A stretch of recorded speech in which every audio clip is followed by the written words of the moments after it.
Good afternoon, everybody. Welcome to the Committee on Housing and Economic Development. I am Senator Chip Curry, and I will be getting underway here now, and we'll start with introductions. Can we start from the far right of the horseshoe? Thank you, Senator. Arthur Mingo, District 9, representing the good people in Eastern Washington County.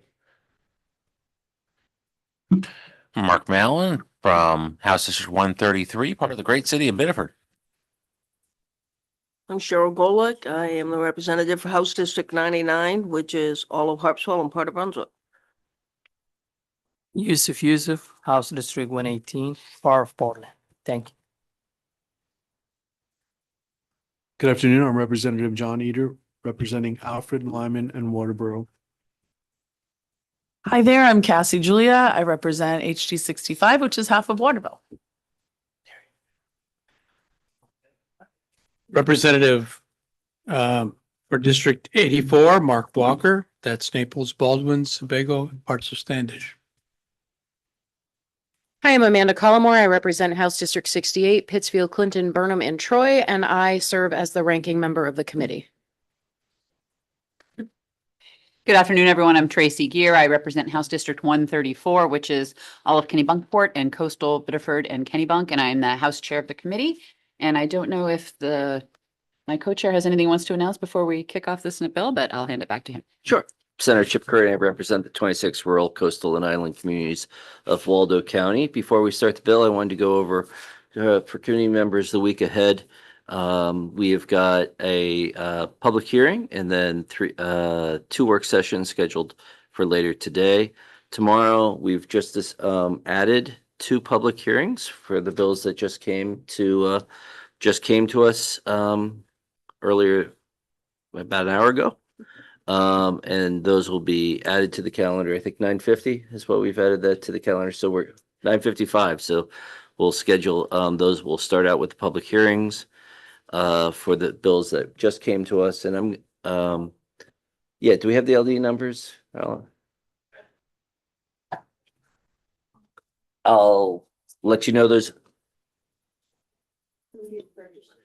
2230 and 2231. And those were their last remaining committee bills, as I recall. And so those will be added to the work session. There'll be public hearing, and then we'll go into work session. And then Thursday we have work sessions. We have two scheduled work sessions. There may be some more work sessions if things don't get. We'll be certainly adding the work sessions from 2230 and 2231. I wanted to advise committee members that to hold Friday. Friday is our last date at which we can report. We can meet as a committee without and report out bills. So that's our deadline date. And if we don't need it, I would be thrilled. If we do, then we'll be finishing up the work. So that's the schedule for the week. And with that, I'll hand the gavel over to the House Chair. Thank you, Mr. Chair. And with that, I will open the public hearing on LD 2229 and invite Senator Curry up to present the bill.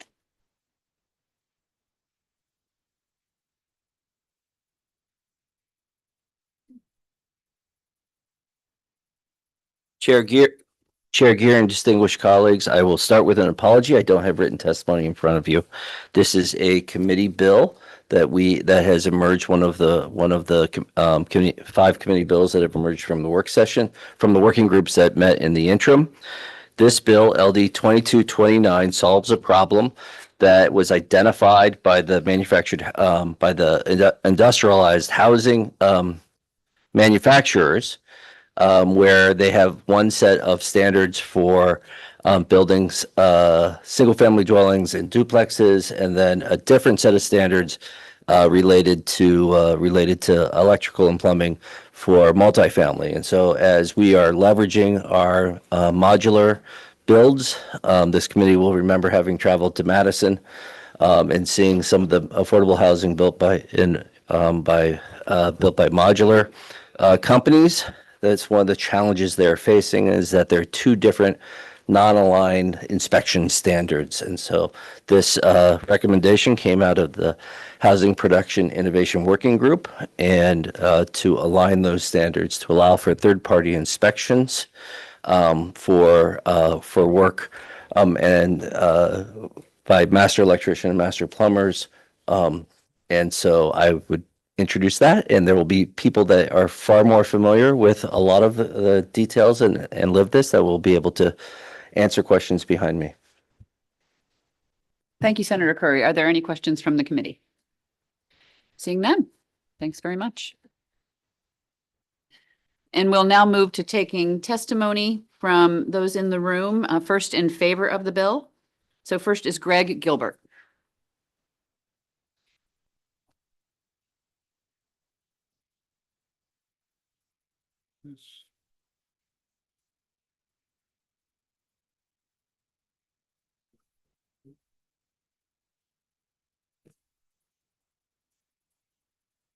Good afternoon, Senator Curry, Representative Gear, distinguished members of the committee.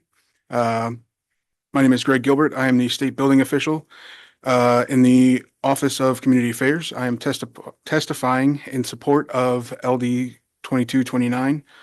The main Office of Community Affairs was established in 2024 to strengthen communication and partnerships between the state of Maine and Maine communities. Our role is to work directly with municipalities, tribal governments, and regional councils to deliver coordinated, efficient planning, financial support, and technical assistance. And our goal is to help communities anticipate and alleviate challenges, pursue practical solutions, and build stronger, more resilient futures.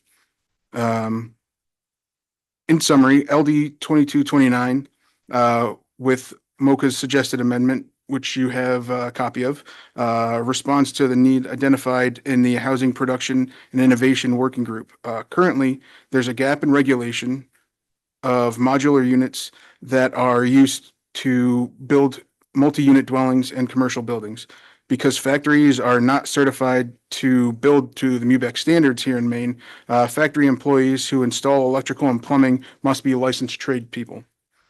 That is not realistic in factory settings. It's really not cost effective either, especially factories that are outside of Maine.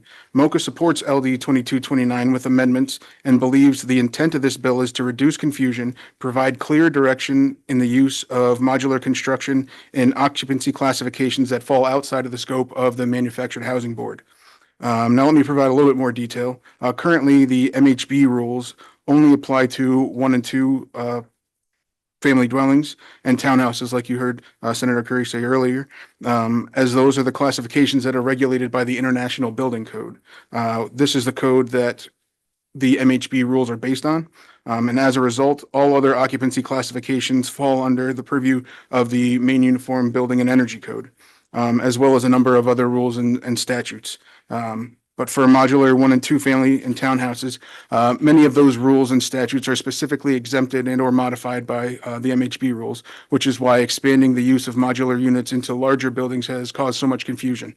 The growing popularity of modular construction has led to the desired use of this construction style for more than just residential 1 and 2s.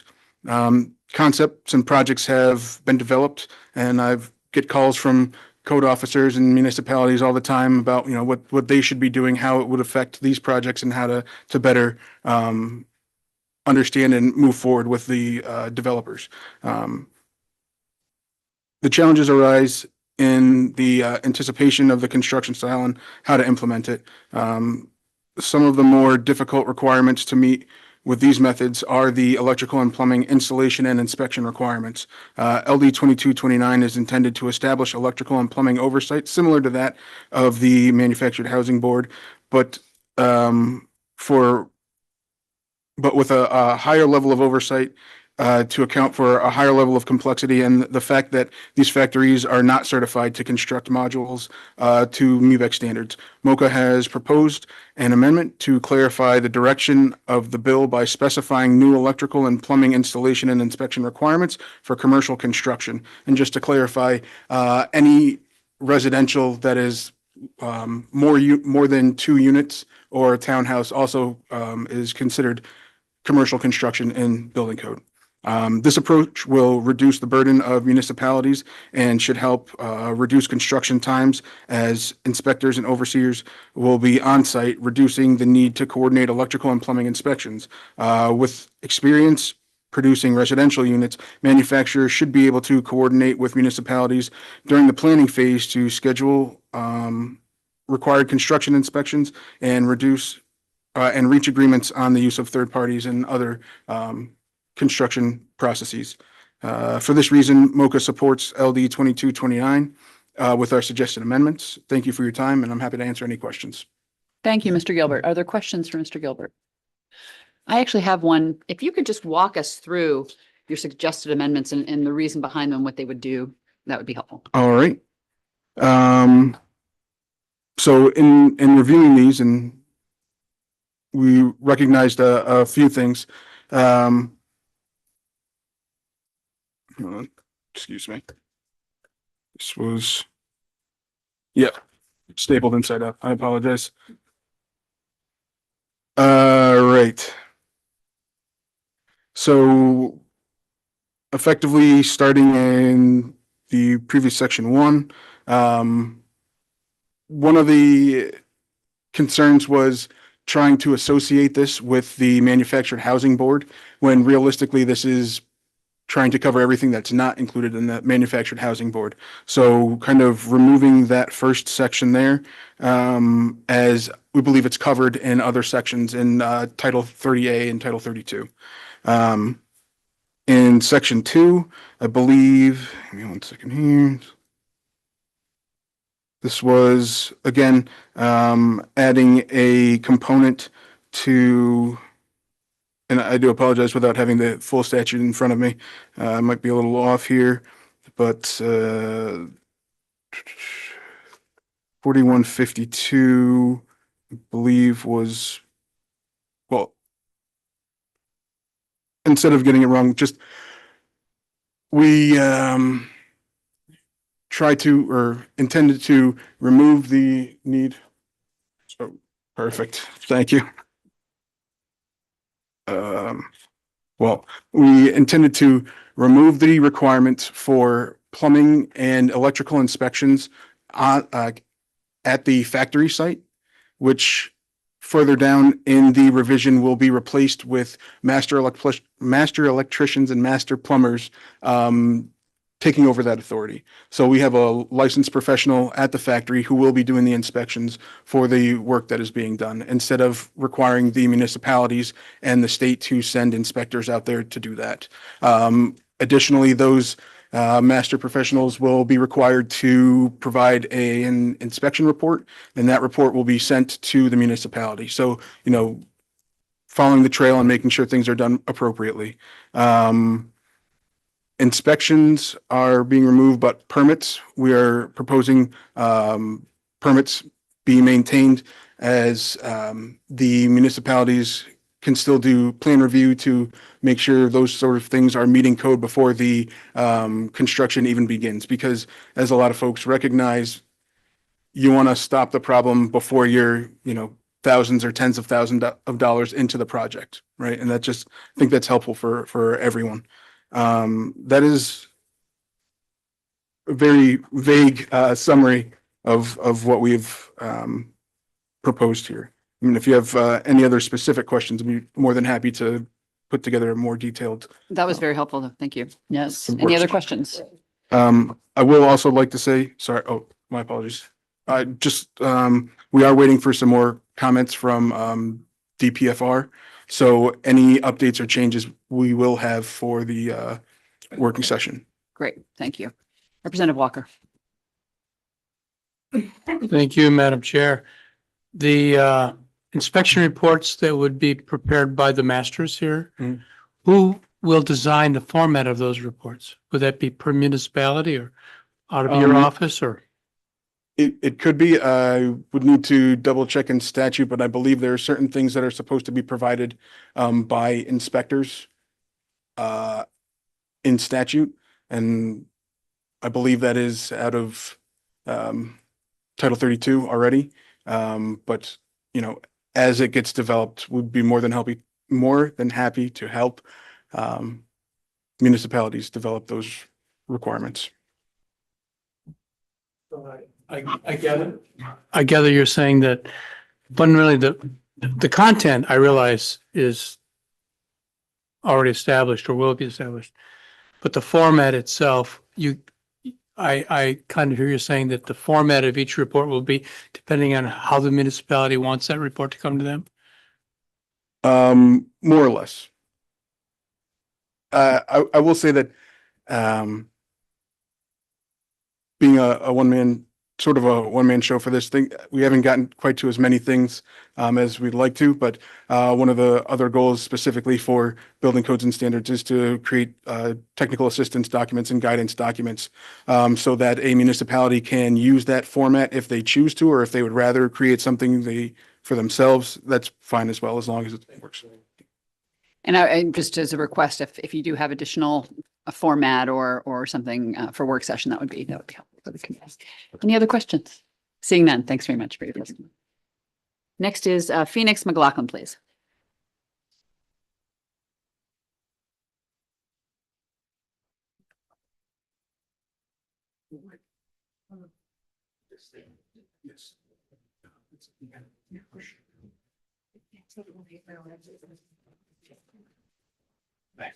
Hi.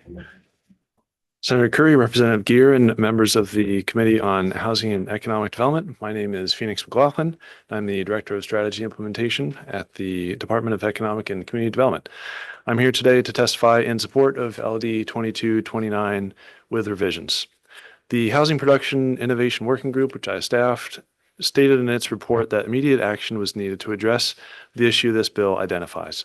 To summarize, because Maine does not currently cover multifamily projects under its manufactured housing regulations, modular construction for multifamily projects is technically not allowed unless the individual factory workers are licensed as electricians or plumbers to do relevant work, and the project undergoes reference inspections on site by local code enforcement. Again, this is technically according to the law currently. This is generally not compatible with how modular or manufactured housing producers operate, where it is the company that is licensed and regulated as opposed to individual workers, and relevant inspections are managed in the factory. While 1 and 2 unit and townhome projects in Maine are exempt from this issue because they are covered by manufactured housing board rules, the lack of coverage of 3+ unit projects leaves a gap. There are a number of modular multifamily housing projects in the pipeline that may halt if this issue is not cleared up.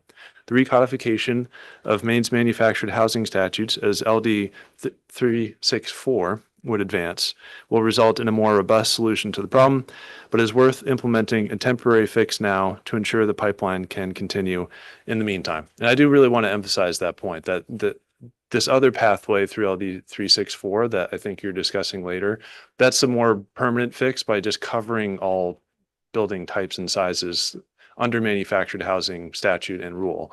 And this is trying to close the gap in the meantime because there are active projects looking to use this approach. So we are supportive of the aims of this bill, but there are some areas of the text that need improvement to work as intended, which you just heard about from Mr. Gilbert. And hopefully that can be worked on in more detail in the work session to come. So thank you for your time, and I'm happy to answer any questions. Thank you. Questions from the committee? Senator Bennett. Thank you. I'll introduce myself too, since I wasn't here for that part. I'm Rick Bennett. Nice to see you. I have the honor of serving the people of 14 towns of Western Maine in the state Senate across parts of Androscoggin, Cumberland, and Oxford counties.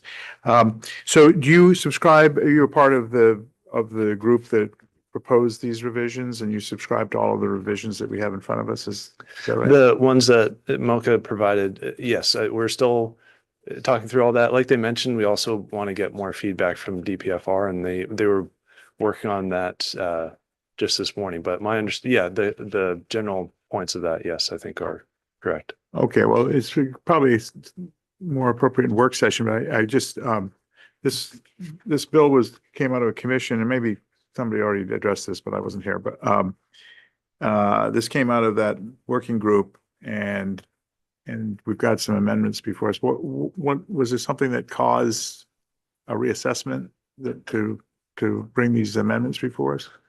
So the bill text of LD 2229 as printed the working group did not write that text specifically. The working group proposed the concept, which I think was then worked out sort of in the interim, but the working group, or me personally, mostly because I was on leave, I was not working on the text drafting at that time. So now that we have the printed bill, Okay. we can kind of work back into the I get it. writings So there. it came to us as a list of suggestions. I remember right. seeing it from Yeah. the working group. Right. That went to the revisor's office. The revisor's office wrote the bill before us.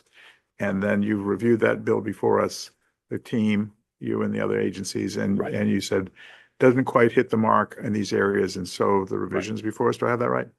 Yeah, particularly with this one, it's such a technical Yeah. and frankly somewhat confusing interaction between multiple statute that I think it takes a little more Right. effort than usual to try to get the, I would That's expect exactly so. right. So thank you very much for working on this, and Okay, thanks for sure. clarifying that. all credit to Mocha, honestly, for getting this over the finish line so far. Thank you. And if I could ask as well, Mr. McLaughlin, from your read as to the proposed amendments, at least the ones that we're seeing right now, do those make sense in aligning and making real the recommendations of the working group? Yeah, that's my understanding. Yes. Other questions? Seeing that, thanks very Okay, much. thank you all. Next is Sean Essler.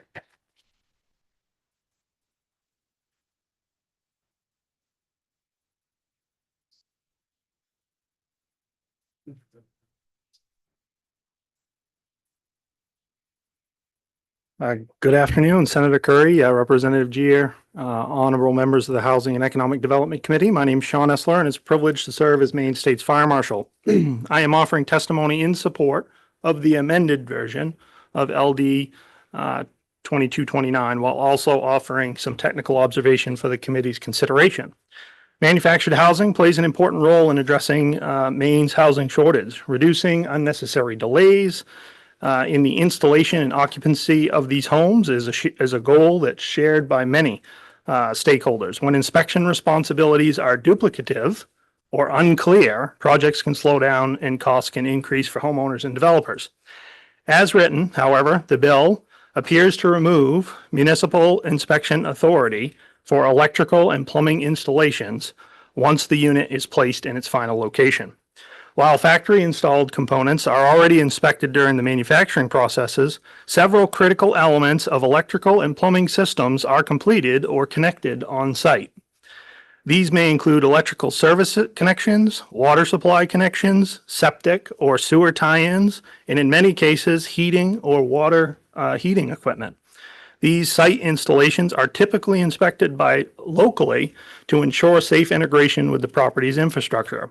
While this is not necessarily under the jurisdiction of the fire marshal, a simple example would be a septic system.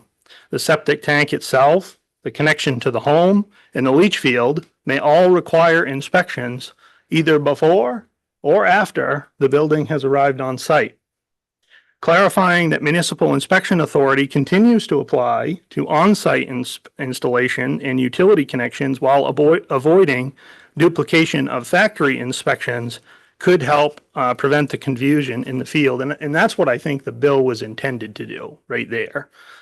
In closing, we support the goal of LD 2229 to streamline manufactured housing and reduce the delays that affect housing availability.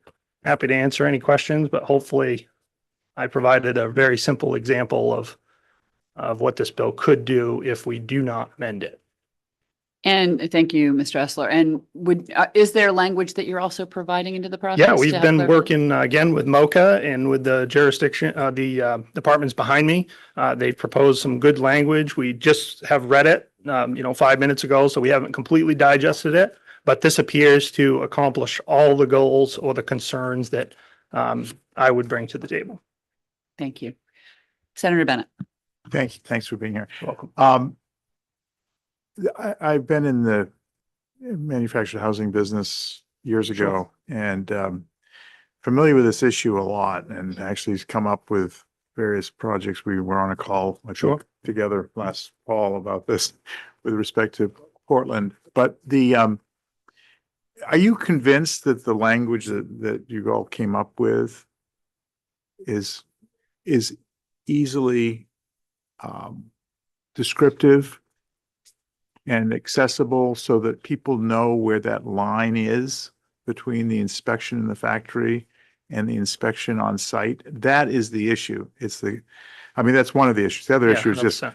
making sure that we have multifamily jurisdiction In- on the inspections. But beyond that, Agreed. there's even in the single family and the duplex stuff, which is already allowed, Yep. there's sometimes been a lot of confusion with local code enforcement as to where that starts and ends. I would like to say, beyond a reasonable doubt, the language meets the intent, but I did just get it 10 minutes ago and Okay. read it. So I'd like an opportunity just to dive into the details. Okay. But at first glance, the language that MOCA has proposed, and of course, the Governor's Office of Policy Innovation, appears to have accomplished my major concerns with this particular bill. And I want to be very clear with the committee as well. The Fire Marshal's Office does review a lot of very large scale modular construction. So this is not only in the residential space, but this is also in the commercial space. And this is the common theme that I brought to the committee is sometimes a technical degree of that review is extreme. And in some cases where we've had, for example, a nursing home that's going to be built using modular construction activity, we actually need to fly out of state and inspect the factory to make sure it's in compliance with Maine code before it's actually built here. So this is a much larger issue than just the 1 and 2 family dwelling or the multi-family dwelling. And quite frankly, that's what our plan review team in the Fire Marshal's Office specializes in, is doing these type of complex reviews. So when that building arrives here in the state of Maine, it's ready to go, turnkey. So, we have actually more than one now, but we have modular manufacturers in Maine. They have third-party licensing going on in the factory. And this bill would allow for those to have multifamily components, right, would be inspected there in the factory. But we also have modulars coming in from Canada, from Massachusetts, and other jurisdictions. So how does that work with respect to this bill to make sure they're meeting the code in Maine? So if you're looking specifically at the role of the State Fire Marshal's Office, we do not review residential projects unless it has an affordable housing element to it. So you could go to Bangor and build a 10-story residential building right now, and the Fire Marshal's Office does not conduct that review. And that is one of the themes that I keep bringing to the committee is the Fire Marshal's Office does play a critical role in conducting these reviews. And when you start elevating the stories or the number of units, it's very complex. So as the representative mentioned earlier about what does that inspection report look like, it would be municipality by municipality at this point in time. When they come to the Fire Marshal's Office, it's an engineered set of plans is what we're reviewing to. And we don't accept anything less. So when we're looking at a project that comes under our purview, we're evaluating an engineered set of plans to determine whether it's structurally sound and meets the life safety objectives outlined in the state of Maine. So your office doesn't review like multi-family projects? Only if it's includes public taxpayer dollars. Okay. So if it's a true public housing project with taxpayer funds, then the Office of the State Fire Marshal does that. But anything else we do not, which is why I'm an advocate for, anything over 4 stories or a large amount of units in the building. The Fire Marshal's Office could not only benefit one municipality, we could benefit the entire state by doing these reviews. Thank you. Yep. Welcome. Other questions? Seeing none. Thanks very much. Welcome. And next we have Tanya Emery.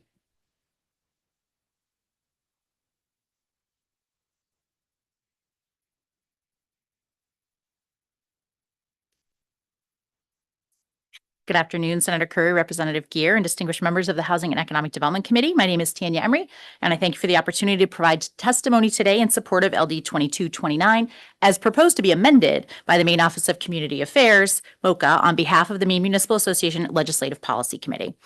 LD 2229 is an important step towards addressing standards and inspections for electrical and plumbing components of manufactured housing and the disparity for 3+ unit residential buildings and commercial buildings. As drafted, this bill could be construed to remove some of the crucial municipal inspections that ensure that the home is properly connected to the water supply, septic or municipal sewer, and electrical service. These important pieces done on site must be preserved to ensure that manufactured housing residents are safely connected to external systems. Our understanding is that the amendment being offered by MOCA, which, as the fire marshal just said, we just received 10 minutes ago, so we are in the process of reviewing, but feel confident that it addresses this by providing corrective language and returning the bill to the intent reflected in the Housing Production and Innovation Workgroup report. MMA's support of this bill is contingent on that amendment as we support the important work of addressing these complex regulatory schemes that stifle housing production in Maine. Thank you for your time and attention to this important matter, and I'm happy to answer any questions that you might have. Thank you. Are there any questions? Seeing none, thanks very much for your testimony. Thank you. Is there anyone else in the room who wishes to testify in support of this bill? We'll start over here. And if you have written testimony, you can provide that to our clerk, and if you can introduce yourself, that would. My name's Pat Kuhn. I'm an electrician, and provided my testimony via the internet. I got a call last year when a colleague of mine was informed that their development in Portland was being stopped because of this issue. And I went out to the KBS facility to see what we could do. And I'm here to let you know what we found. As a licensed electrician, the whole training for electricians is really designed around letting an individual troubleshoot any electrical installation whatsoever, commercial, industrial, residential. And the manufactured housing is the antithesis of that. It's just one box after another that's exactly the same. And we ended up having our crew install the electrical systems for the Portland housing project. And I'm here to tell you that it was a complete waste of our time, and that the people at KBS do as good a job as any electrician in that environment. I wouldn't put them outside that environment, but within that environment where they're subjected to literally daily inspections of their work, that's incredibly repetitive. There's just no benefit to having a licensed electrician do that work. That's really all I have to say that's different from what everyone else had to say. So I'll end my testimony there unless there are any questions. Thank you, Mr. Kuhn. Are there any questions? Senator Bennett. Thanks for bringing that story. Yeah, What sure. I was participating in a call on that, and I think the number I remembered, and I wanted to put it on the record here, if you can confirm it, was it cost an additional $60,000 for that 18-unit development because of that mostly redundant process. Is that right? It was something like that. Yeah. Yeah. And it just felt bad. It felt like with the affordability crisis that we're facing right now, we took this affordable project and just added on this extra completely unnecessary cost. $3,000+ a unit. Yeah. Yeah. Thank you very much. Sure. Thank you. Are there other questions? Seeing none, thanks All right, very much thanks for so your much. testimony today. And right here. Mr. Woodcock. Good afternoon. My name is Patrick Woodcock. I'm President and CEO of the Maine State Chamber of Commerce. I do have some written testimony. I'll try to be brief here. Just to connect you to, this was an excellent report. You remember this was presented back in December. It was an excellent report, but it was a pretty strong indictment on the state's existing regulatory structure for factory-made housing. Just a quick reminder of what the report found. While no two states are exactly alike in their approach, Maine is an outlier in many respects. For example, no other state in the Northeast requires specific license for installing modular homes, requires a professional license for manufacturers, as opposed to state approval or certification, or only accepts third-party review, plan review and inspection for 1 and 2 modular buildings, but not 3+ units covered by commercial code. This report is littered with recommendations, but it's that last point that this bill gets to. And specifically, it's recommendation 1.3, which there's just this regulatory gap. And so we are fully supportive of this. We support the emergency preamble. We think, I heard all the recommendations that I will not pretend to be an expert upon, but we'll review those proposed amendments. But we think this is absolutely imperative. Just lastly, I had the opportunity to travel with DECD to Germany, looked at a manufactured, factory made, doing timber construction. It is inspiring to start thinking about what we could be doing in a country if we unlock this housing production. This is a big component of what Congress is looking at trying to unlock, and would encourage the Maine legislature to do the same. Fully support this legislation. Happy to answer any questions. Thank you. Are there any questions? Seeing none, thanks very much for your testimony today. Is there anyone else in the room who wishes to testify in favor of the bill? Next, we'll move on to those opposed. We have Pete Connell.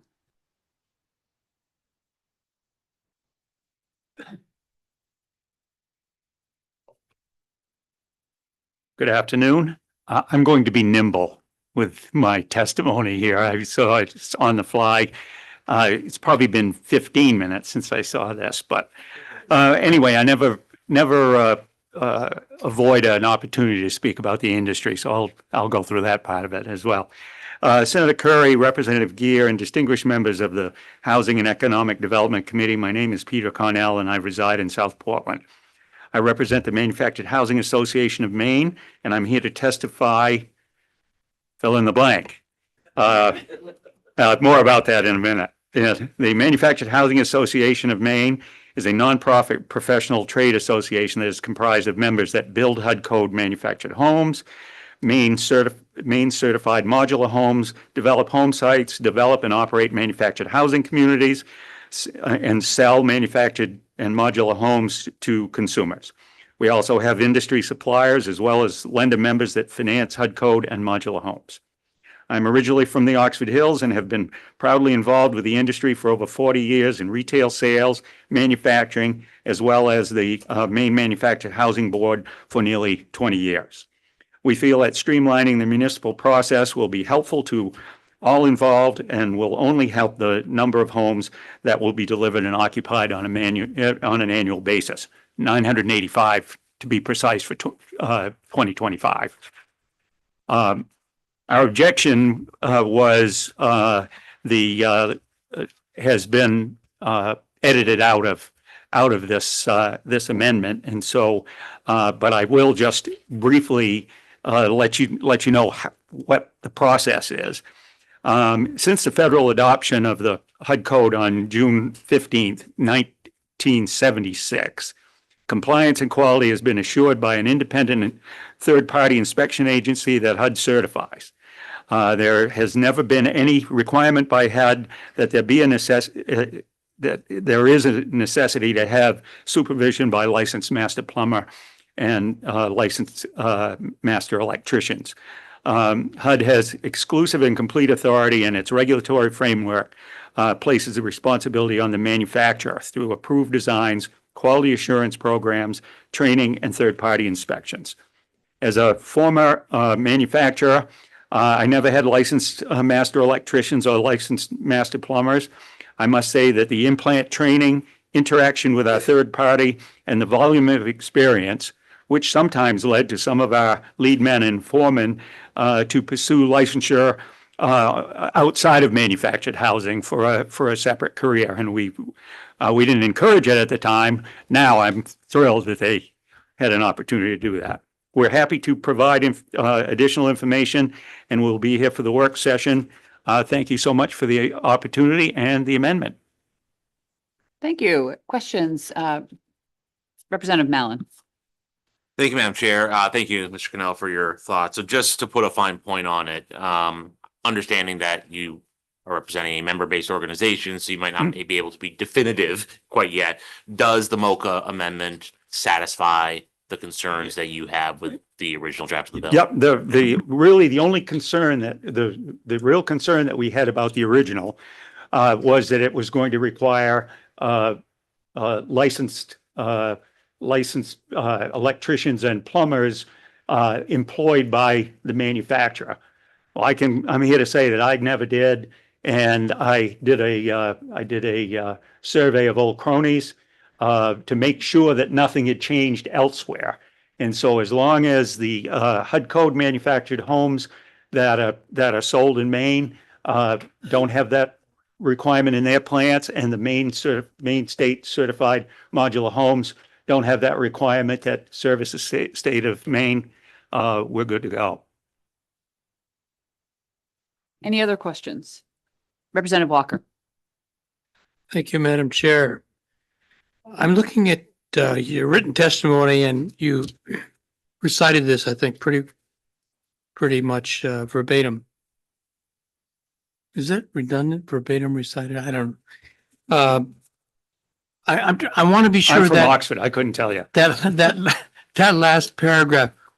What was wondering if there's something you want us to infer from that that I'm not quite getting. That as a former manufacturer, your experience with employees, what's the inference to be made for that? Well, they were well trained, and as the gentleman was saying, the redundancy and the volume of what they do makes them very skillful, very skillful, and I'm proud as punch of all of them.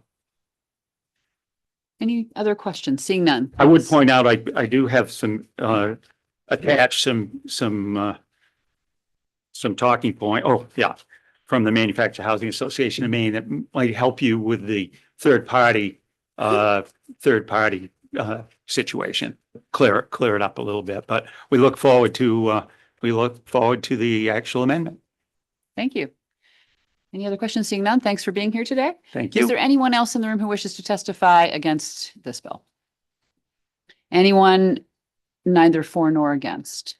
Seeing no one else in the room, do we have anyone online? Two folks, are they opposed or in favor? Okay, first we'll take testimony from someone online in favor of the bill.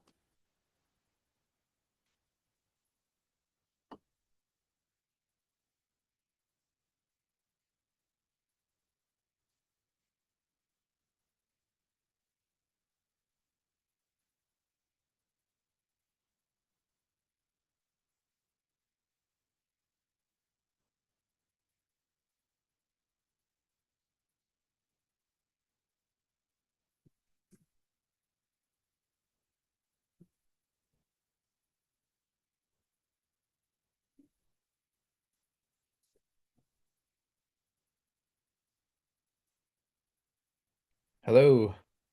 We can see and hear you. The floor is yours. Please go ahead and introduce yourself and go ahead with your testimony. Thank you so much, and thank you to everyone. My name is Austin Gregory. I'm one of the co-founders of Backyard ADUs. We're a modular builder and designer in the state of Maine. The project that Mr. Coons had referred to, as well as Senator Bennett, was our project. It was a 20-unit affordable housing project in Portland, and that's where we first ran into this issue. So we are here to support this bill with amendments. I wanted to reiterate the issues that we saw during that process. One was installation by a master electrician. That was the big one. So we had to hire a third-party electrician, who was Mr. Coons, to come in and go to the factory. Obviously, that was a financial burden for that project, but what that also would do would limit us to just using Maine factories. So we use a few factories, one in PA, one in Maine.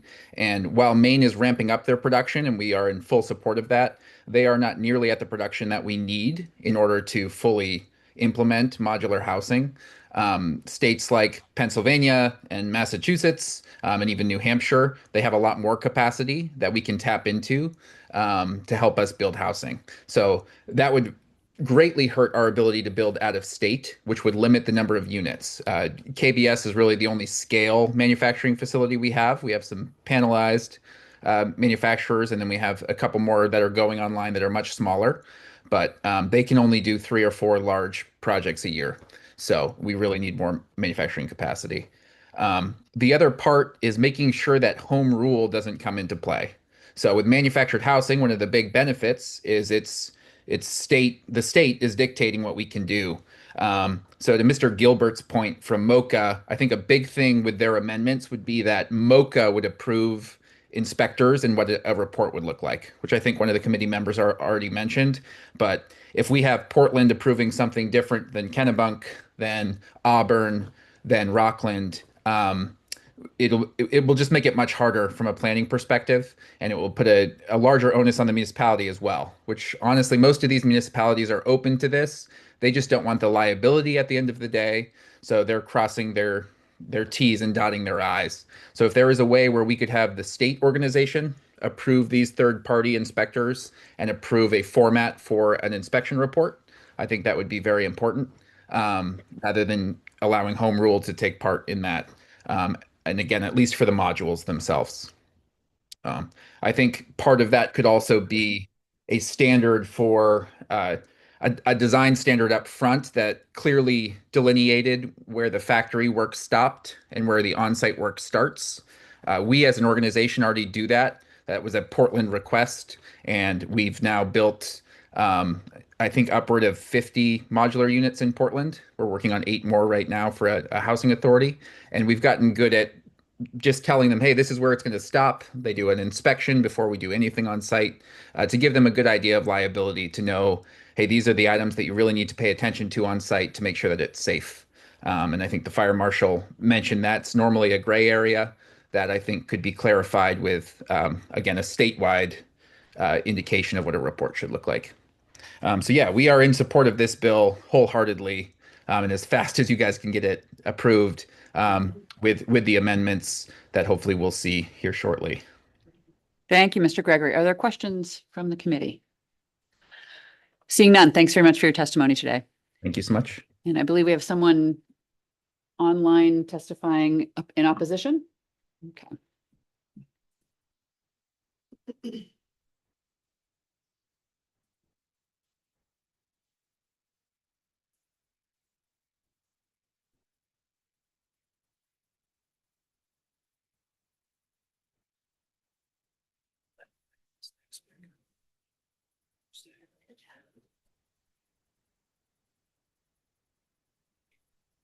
Welcome, and we can see you, hopefully hear you. The floor is yours. Great, thank you. My name is Sandra Hinckley. I've been here several times before, so you all mostly know me. So good afternoon. I have been in the manufactured home industry for almost 30 years as a retailer, supplier, and also as a community owner. And I appreciate the opportunity to testify. My testimony was written based on the original. I've been listening to everyone's testimony today. I have not seen the amendment. I'm not sure. It sounds like from what Pete said and others have said that probably my major concerns have already been addressed, but I did want to bring them to your attention because maybe not all of them have been addressed. This proposal raises significant concerns about the federal preemption and potential conflicts with the federally required manufactured housing inspection and installation system. It gets confusing because we all say manufactured homes, but that covers both the HUD product, which is built in a factory, and modular homes, which are also built in a factory, but they're built to different code standards. So I think it gets confusing sometimes, especially for someone writing these types of proposals that aren't in the industry and know that manufactured homes is an umbrella for both products. So it sounds like from what people have been saying on the amendment is that they're excluding the HUD regulated product, the construction of them, the installation, the inspections of those, because all of those are all federally regulated. And we have a state agency agreement with HUD for the inspection process of installed homes. So that is already covered under different laws. And if you want to refer to my written testimony, I have references in there for all of that. I don't want to read everything to you, but I just wanted to bring it up that the HUD products, the mobile home products, should be exempt from all of this stuff. I think your intention is to clarify for the multifamily and commercial products, but the original wording in this bill did not clarify that. So I may be in favor of it with amendments. I just haven't been able to see them yet. Thank you, Ms. Hinckley. Are there questions from the committee? Seeing none, thanks very much for your testimony today. Thank you. And I believe, is there anyone else who wishes to testify in any fashion on this bill? Seeing no one, I will now close the public hearing on LD 2229. And hand the gavel back to my co-chair. Excellent. We will now open up the work session. We have two work sessions scheduled today. We'll open up the work session for LD 364, an act to promote economic development in Maine. That was a concept draft that has been adjusted. And Just for anyone listening, there's a pair of glasses up here at the podium if you've left yours.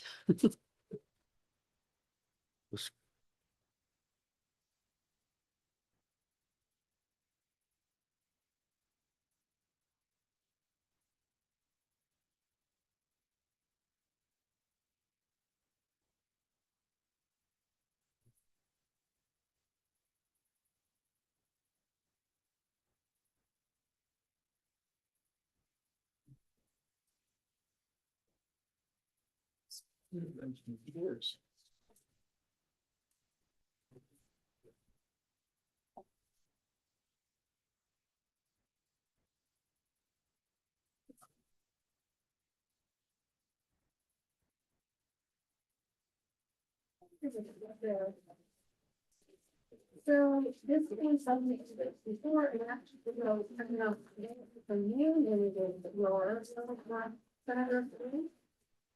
It was a concept draft, so there's an amendment.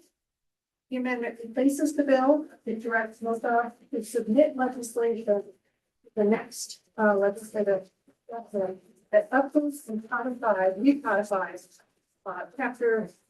Title 10, chapters 950 which are the chapters of law that regulate the manufacturing installation of manufactured homes and the oversight of manufactured communities, as well as some relationships in the manufacturing of the communities.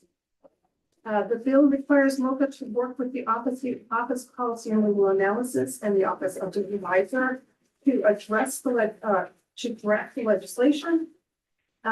It also requires MOCA to take all steps necessary to ensure that they continue to be a state administrative agency authorized under HUD.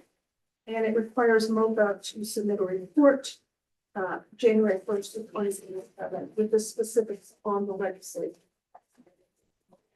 Let's see, there were some suggested amendments that you proposed in testimony. Some of them had to do with expanding the membership. So that's the bill. The membership is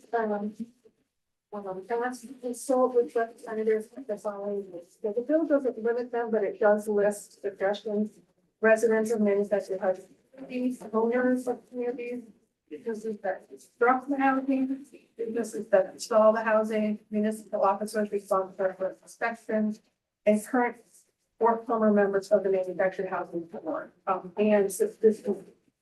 So the expanded membership was suggested was state inspectors, include the retailers of manufactured houses, homes, include organizations with engineering experience, organizations with state and local building experience, also include something about policy innovation in the future, and Department of Financial and Professional Regulation, and also the residential construction industry.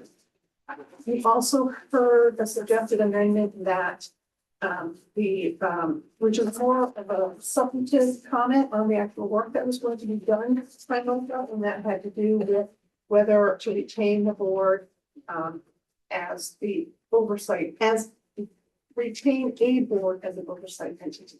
Again, that was more of a recommendation on the substance. There was one technical issue that was identified, and that is in the beginning of the bill, it talks about further effectuate the transition from the manufactured housing board to MOCA. And as was correctly stated out, that is assuming that part RRR of the budget is passed. So you actually would want to take out a little further and just believe that the purpose of this work by MOCA is to basically effectuate private choosing. And that you'll see in place regardless of whether that this category is in place regardless of whether it's in the budget. Which my analysis. Thank you very much. Questions for the analyst? Representative Gulick.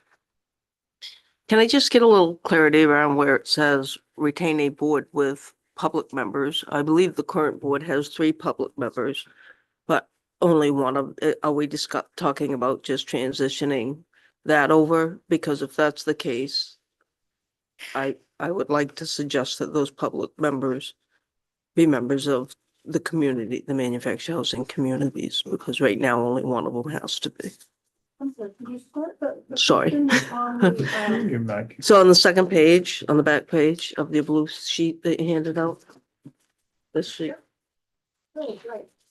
So that was a recommendation, that is, in my view, a policy consideration for MOCA when they are working with everyone to reconfigure and move the board from the manufactured housing board and recreating something in MOCA. This was a comment on, they think that that recreation should include a board. Whether or not, so MOCA will do the work, they will look at that issue, they will make recommendations. This committee next legislature and this committee will actually have the ability to decide what they want, if they want a board and what they want, who they want on the board. Okay. So that's kind of a question for the future. That's the clarity I needed on that. Thank you. Chair Gear.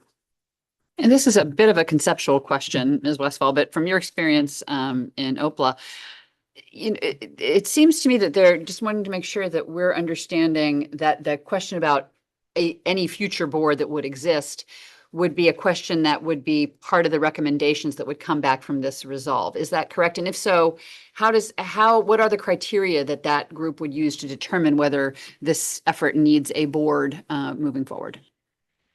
So you're correct that that the recommendation will include recommendations of policy such as, do you retain a board or not? The criteria for MOCA to make those decisions is really not spelled out in the draft the bill as it's drafted. Without it being spelled out, I would say that they would need to use their best judgment. I will also say that when they bring whatever recommendation they do, when they bring it back, if members of the committee want to know how they reached that conclusion, that would be when they would have to explain the reasoning behind whatever recommendation they made. But there is no criteria in the bill. I'm going to ask if the director of MOCA would be willing to come forward.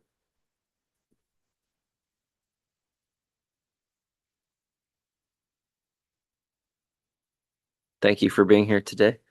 Could we turn on your, thank you. There we go. The magic touch. Introduce yourself, please. Good afternoon. I'm Samantha Horn. I'm the director of the Maine Office of Community Affairs, or MOCA. And I think this bill emerged out of the reality that we faced in getting to page 42, as I recall, of a proposed bill, and and realizing that we would not get this back before adjournment. And so you said, yes, we could take this on to work with the revisor's office and we'll work with Office of Policy and Legal Analysis to recodify these 2 chapters of law. Do you have any, based on what our analyst has shared now, do you have any concerns or any reactions? So I'm looking at the suggested amendments and I don't have any concerns with the additions to the folks that we would consult with. I hope it's understood that,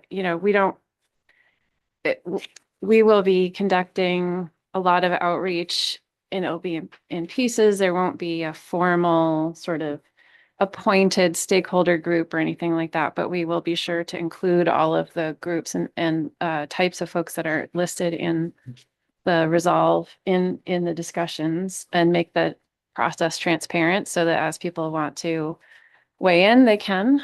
I would say that I just want to be clear that the piece about retaining a board with public members and individuals, as long as that's just a question to us, to have us look at whether it's helpful in the future to have a board or not, happy to take a look at that, no problem.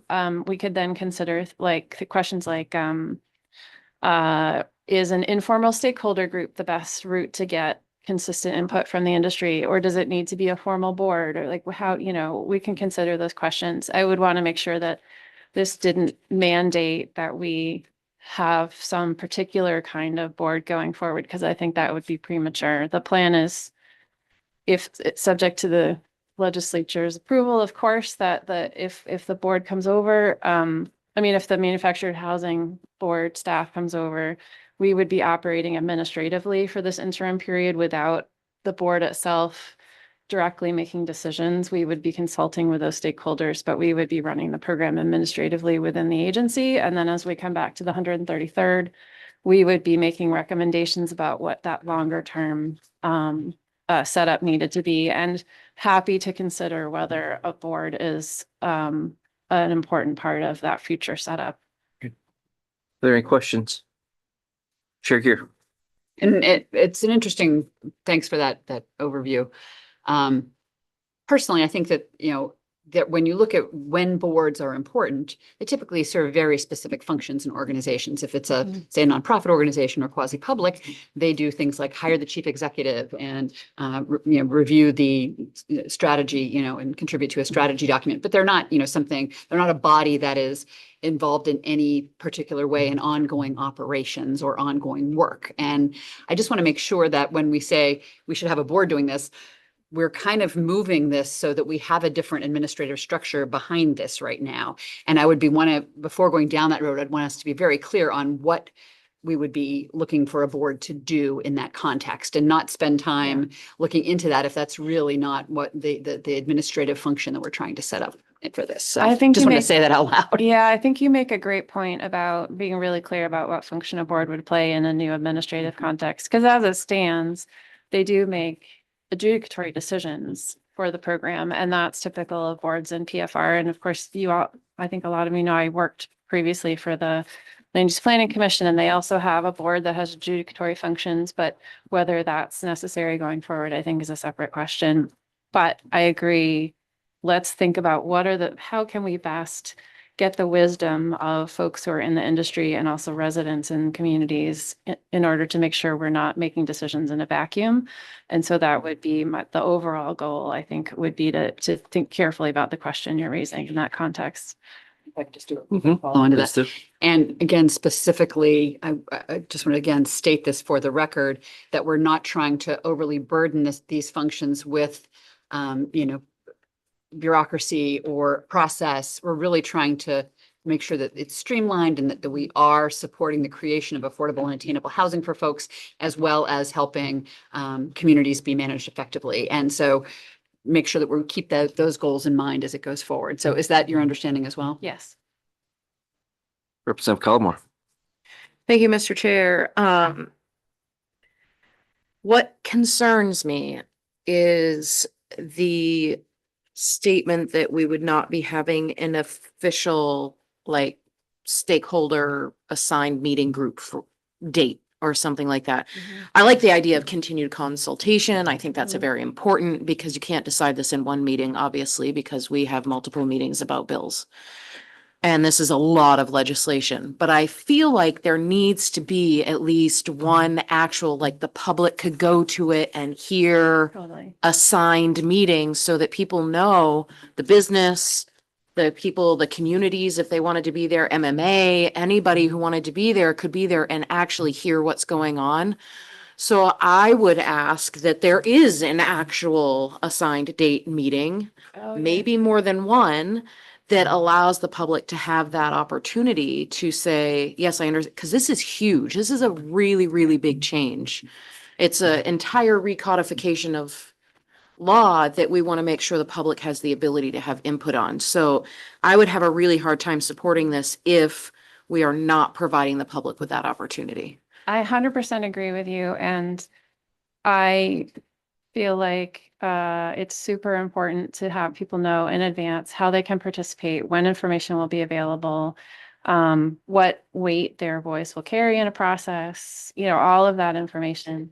I think what I'd like to avoid is to say, and this official council will have 15 appointed members and the following people will appoint them and they will render a report on X, Y, and Z date. I think this is an example where being nimble and transparent outweighs sort of the value of a formal appointed stakeholder group. And so if there are things that would be helpful to put in the resolve that would set transparency expectations, I fully welcome that. Representative Gulick, do you have a question? Okay, I want to check to see whether we can let our director sit back down. Representative Walker, question? Thank you, Mr. Chair. I'm looking at the summary. This amendment replaces a concept draft bill with resolve, et cetera, et cetera, et cetera. If a fairly bright person were coming to this for the very first time, would you tell us what this is about? I mean, just comprehensively Yep. and simply. I'm losing track of where we are. There are a ton of bills flying around right now, aren't there? I'm feeling that way for sure. Greg and I spent hours this morning working on language on the first one today. So yes, it's easy to yeah, I'd be happy to summarize. So the working groups that convened over the course of 2025 as a result of the last session recommended that the Manufactured Housing Board functions move to MoCA. And there are a variety of reasons for that. I would say a good summary of why is that the PFR and OPOR, where they are housed now, is set up to be a licensing board operation. And MoCA has more responsibilities for technical assistance, policy creation. We also have the Division of Building Codes and Standards. So we administer the building codes that apply to stick-built houses. And having two different agencies administer building codes for different kinds of houses is also confusing. So for a number of reasons, the reports recommended that the Manufactured Housing Act and the associated staff and everything move to MoCA. We are ready to absorb those functions and to run the program. We have some setup to do, but we can do it. And everybody acknowledges there are some pretty significant efficiencies and changes that could be made in order to make the program run smoother and be more responsive to community members, to industry, to manufacturers. That's going to take some real thought. And so the proposal is to do this in 2 stages, to move the program now and have much of the operations remain similar, but without the board, run as an administrative operation in MoCA. And over the course of the remainder of this calendar year, work through key policy and organizational questions and bring back to the 133rd a set of recommendations for really revamping, reimagining how this kind of regulation can be done in ways that advance Maine's housing goals and make things smoother. So step 1 is in LD 2225 and the budget of moving everything. This is step 2, which is take a good hard look at everything and figure out how we can just reinvent this thing to be more efficient. I mean, I don't think I'm criticizing the Manufactured Housing Board staff at all. They are, they work really hard. And what I have heard from them, though, is they see that there are changes that can be made to be more responsive as well. So this is the stage 2 piece, and it's giving us general direction on how you would like us to go about reimagining changes for that program. Does that help? Immensely. Okay. Representative Walker, I will also add, and I'll ask our analyst to confirm this. This bill, OPLA cannot on its own decide to put their resources into this. And so it does take authorization this bill gives them authorization to engage in this process also. And I'm not sure if that includes the revisor's office. In It addition- does, It does. yes. So those resources, we need to get authorization to have them work with the revisors and OPLA in the off session to come back with legislation for us. I see no other questions for you. Thank you. Thank you, Director Horn. Representative Golick. Oh, I think everything got answered. I was just gonna, thank for the clarification over the board thing. The line of retaining a board confused me. I didn't think we were retaining a board. So anyways, that's all I was gonna touch on, but. Senator Bennett. I move ought to pass as amended. Ought to pass as amended, and the amendment being those that were discussed Yeah. with the additional outreach and language to come back with advice as to the nature and structure of a board if wanted. Yeah. Moved and seconded. Was there anything else in getting rid of further effectuating? Getting rid of further effectuating, adding additional members to be consulted? Was that part of the amendment? Sure. I would want to get a little bit more clarity on the transparency issue. And perhaps sometimes you require groups to hold a public hearing. So it could be added that MoCA, when they get close to the end product, or has a public meeting where it's shared publicly on their website, and they solicit comments from the public. That is one way to accomplish transparency, but I would need details on what that transparency That was is. implied in my proposed amendment. That was implied in, Yes. okay, thank you. It's been moved and seconded. I'll ask Director Horn to come back up to see if she has if that's consistent with what she had in mind. And I know hearing has certain thoughts and meetings or certain expectations and meetings of others. Yes. Does what was described sound right to you? If it's a meeting, that's great. Mr. McLaughlin did want to also just remind folks that there's a lot of public process in the working group piece, so we will pick that up and take it with us when we're considering all of this. But if the language was like at least one public meeting and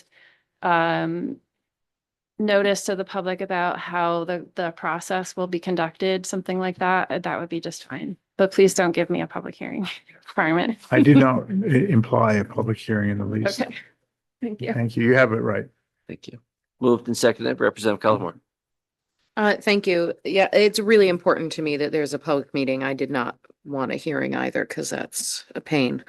But I would like to ensure that there's adequate notice given to the public before said hearing. I don't know what the legal terms are for that, but like, for example, if you work at Walmart, your schedule is 3 weeks out.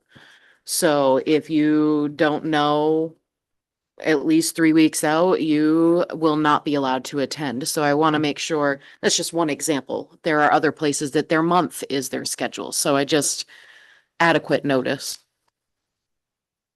I am happy to add in the requirement that there be adequate notice. Is the committee ready for a vote?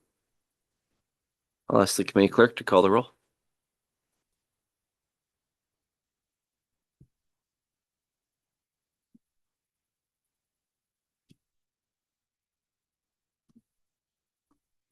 For the motion on the table to pass as amended, Representative Mingo. Yes.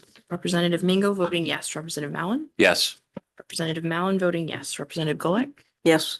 Representative Golick voting yes. Representative Youssef. Yes. Representative Youssef voting yes. Senator Bennett. Yes. Senator Bennett voting yes. Senator Curry. Yes. Senator Curry voting yes. Representative Gear. Yes. Representative Gear voting yes. Representative Collimore. Yes. Representative Collimore voting yes. Representative Walker. Yes. Representative Walker voting yes. Representative Lookner. Yes. Representative Lookner voting yes. Representative Julia. Yes. Representative Julia voting yes, and Representative Eater. Yes. Representative Eater voting yes. That's unanimous of all in attendance. Thank you very much. And with that, we'll close the work session for LD 364. We'll now open up the work session for LD 2173.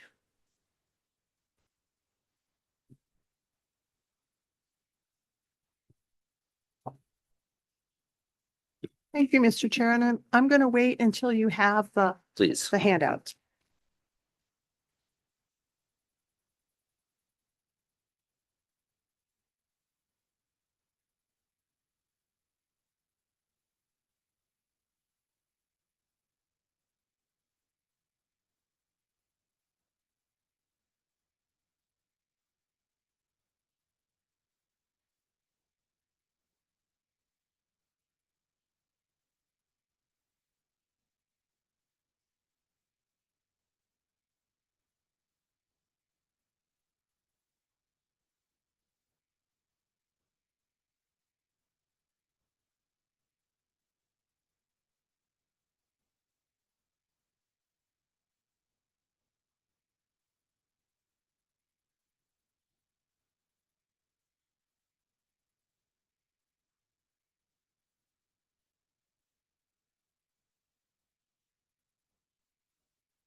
So this is LD 2173, which you had a public hearing on, and you've had one work session where you, at the public hearing and the work session, you heard quite a lot of discussion about the language in the bill and also possible amendments to the bill.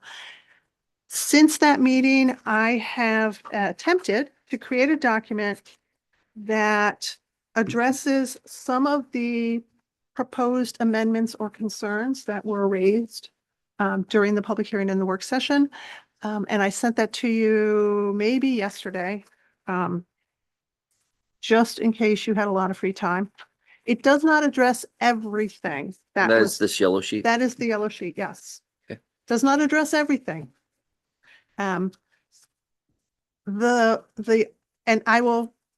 thought I would just go through it from front to back like we did before. Please do. So, and this parallels the bill. So the first section of the bill, you heard from the state fire marshal about this provision that allowed, that exempted from fire suppression sprinklers, accessory dwelling units. And the concern was if an accessory dwelling unit was attached to a non-residential building that had a requirement for sprinkler systems or some other need for fire safety, that perhaps that ADU attached to it also needed to have some additional requirements. And so you have two options, and I did that in certain situations, not all. The bottom option is the language that the state fire marshal proposed. The language on the top is a little different, but gets to the same intent. It clarifies that it's an accessory dwelling unit is within or attached to a residential structure. It may not be the intent of the committee to limit this to ADUs attached only to residential structures. If it isn't, then you want to go with the option at the bottom. But the option at the bottom basically said the ADU is not exempt from fire protection requirements when it's attached to a mixed use or non-residential building and when sprinkler protection is required. Representative Cullimore. Thank you. And I don't know if this is for you or for one of the committee members, but I seem to remember that we expanded allowing housing in commercial areas. And I feel like if we use the top language, that defeats what we worked so hard on before. So I tend to lean more toward the second one, knowing that like if I own a business and I want to put an ADU on it, I should be allowed to do so that I can live on one property instead of two. Yes. I'm seeing nothing. Okay, keep going on. Okay.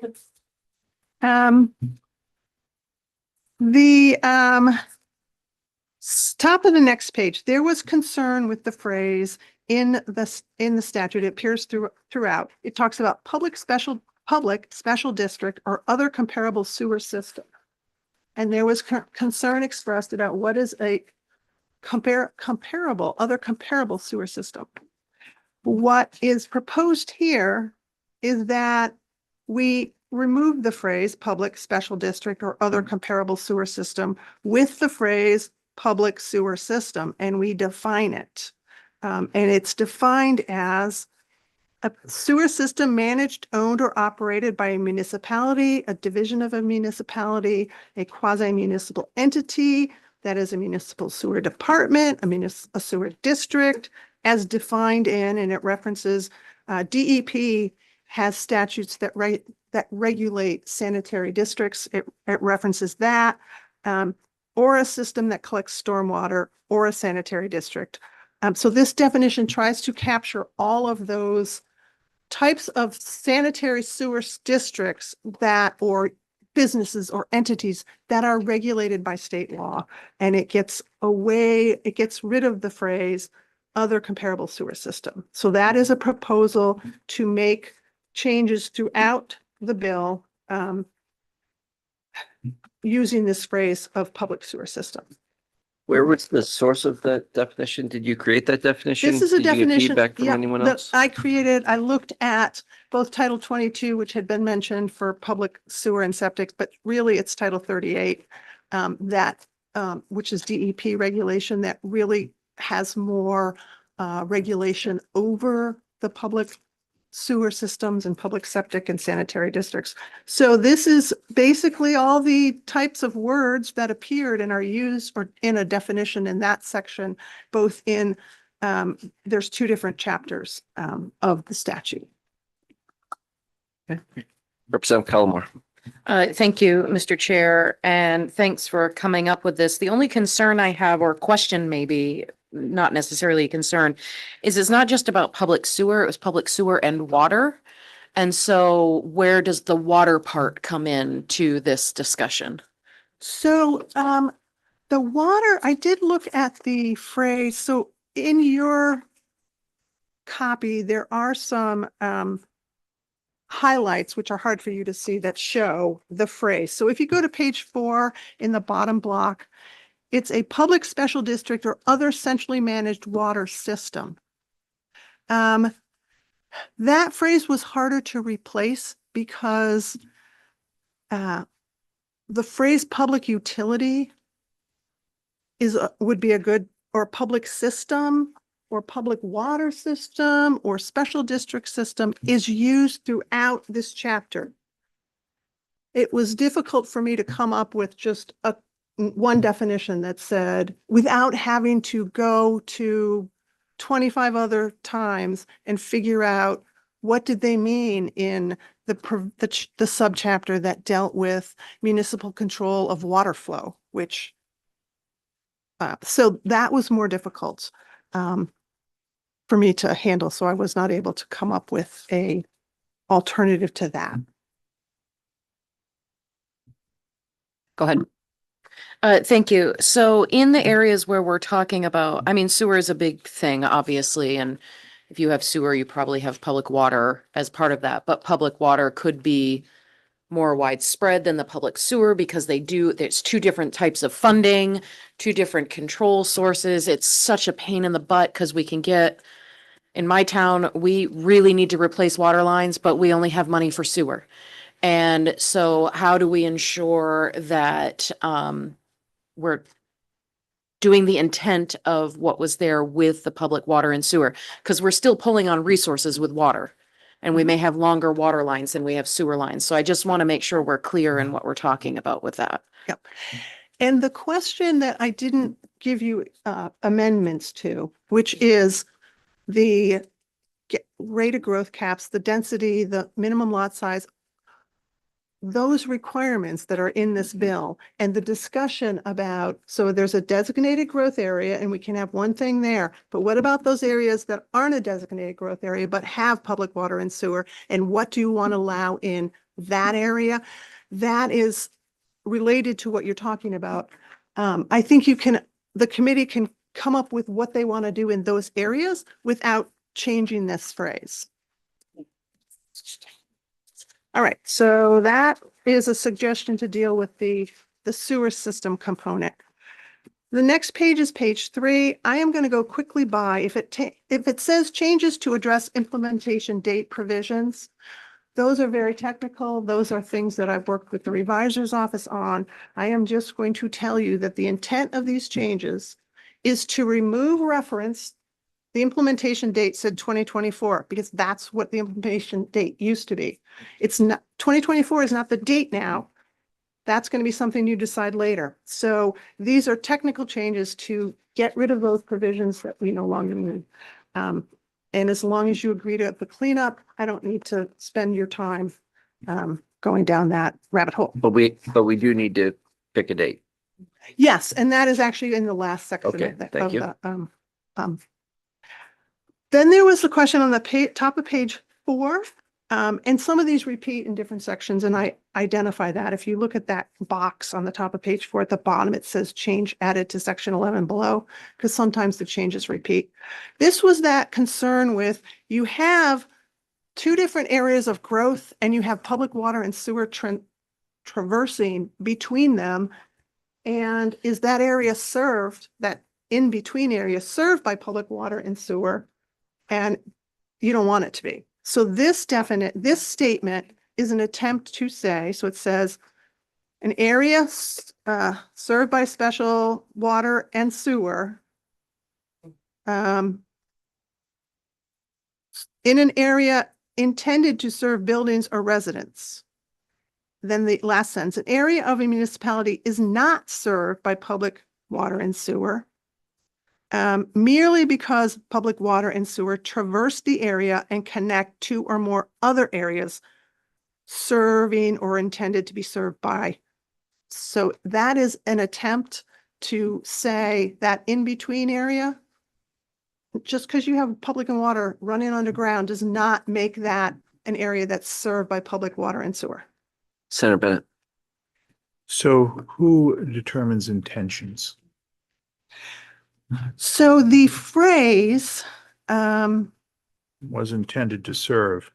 so merely because, so I did try to address that, merely because public water or public sewer infrastructure traverse the area. You're right, the intending to serve is more difficult.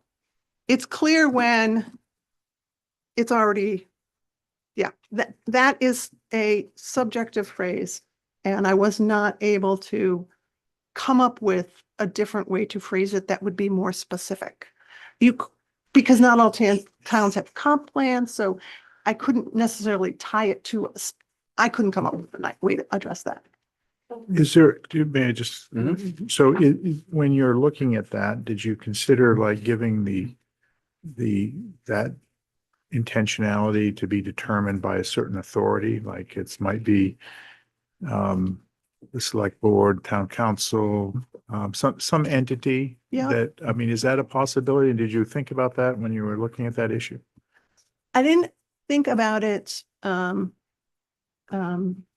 didn't think about it that much. It did cross my mind. There may be, so these are language I came up with that has not seen the light of day from anyone else. And there may be people who are more familiar with the sewer water area that might have a phrase that would work. I don't know. We can pursue that with others. Thank you. Yep. Representative Cullimore. Thank you, Mr. Chair. I'm having a hard time finding exactly where you mean this to be placed. Okay. Could you show us in the actual bill where you're intending that to go? Well, I think it might be better if you go, if you go to the orange sheets that you have, this has all the sections of statute. So on page 2 of the orange document, we're in section 4364, which is affordable housing density. You'll see at the bottom of the page, there's 2 subsection 2s. Those, the errors bill will pick one of those. But this paragraph would go at the bottom of this, which talks about the fact that a municipality shall allow affordable housing development with a density of 2 times the base density. And it talks about designated growth areas served by public water and sewer. So it's to clarify that this increased density, this 2.5% increased density wouldn't apply in that middle ground that was just had a water sewer line going in there, if it otherwise wasn't intended. So this would also mean for parking, which is part of that paragraph. It would apply to that as well. And then the idea would be this would apply to everything in this bill, including our sections. I can't look at that thing because including the section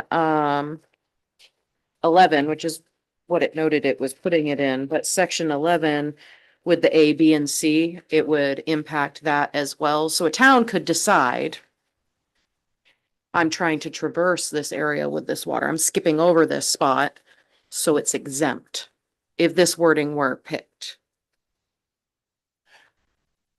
That's my question.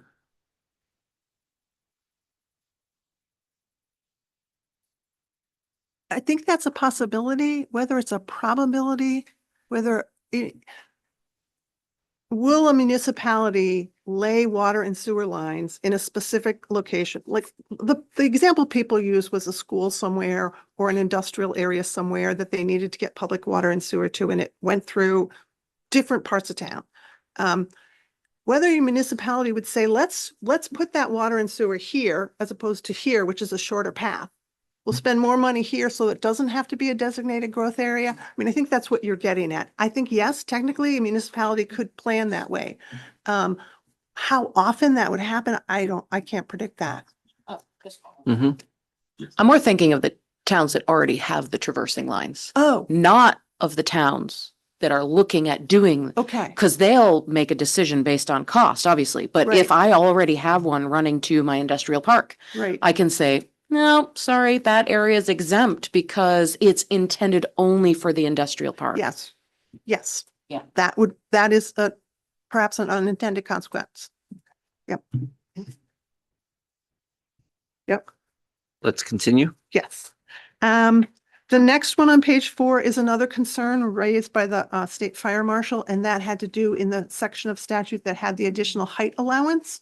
They had 2 concerns. One was that it only referred MUBEC and didn't refer to Title 25 and the fire marshal, the public safety codes and the National Fire Protection Association codes. So at the very bottom of that box, that's where I have expanded that it's not just MUBEC that applies for general review of fire and safety, but also National Fire Protection Association and codes incorporated.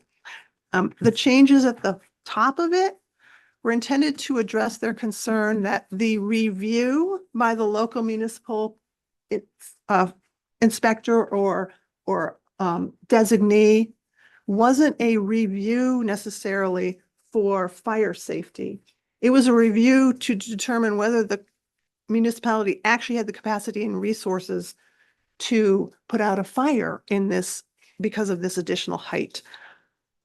So that is what the changes basically in subsection A was, to clarify what the review under this subsection by the local municipality was limited to. Chair Gear. Thank you. And I could be misremembering this, but I believe when Fire Marshal Essler has spoken about this, the idea of a review has a very specific definition and connotation. And there was another word that's escaping me right now, but it's approve, or something that was just be like, you check the box. Is that, should it say be approved by, or? So I do remember that comment, and I did look at that as an option. It, to me, still didn't really clarify the difference between the review, the approval under the first part of 2A, And this secondary, this section may not be construed to provide. That's the big review that the state fire marshal was talking about. The top part of 2A doesn't seem clear to me, even with changing the word from review to approval.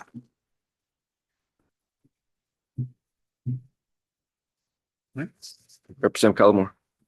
Thank you. And this section is only for affordable housing, correct? Do I remember that correctly? Yes. So,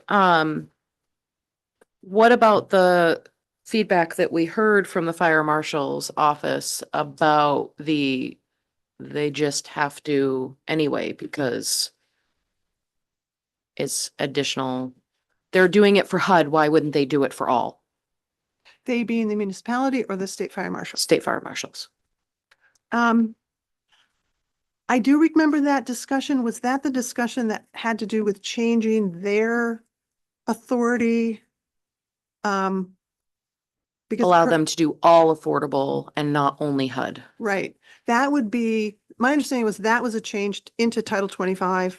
And was that the change that involved additional staff for the fire marshal's office? Am I remembering that correctly?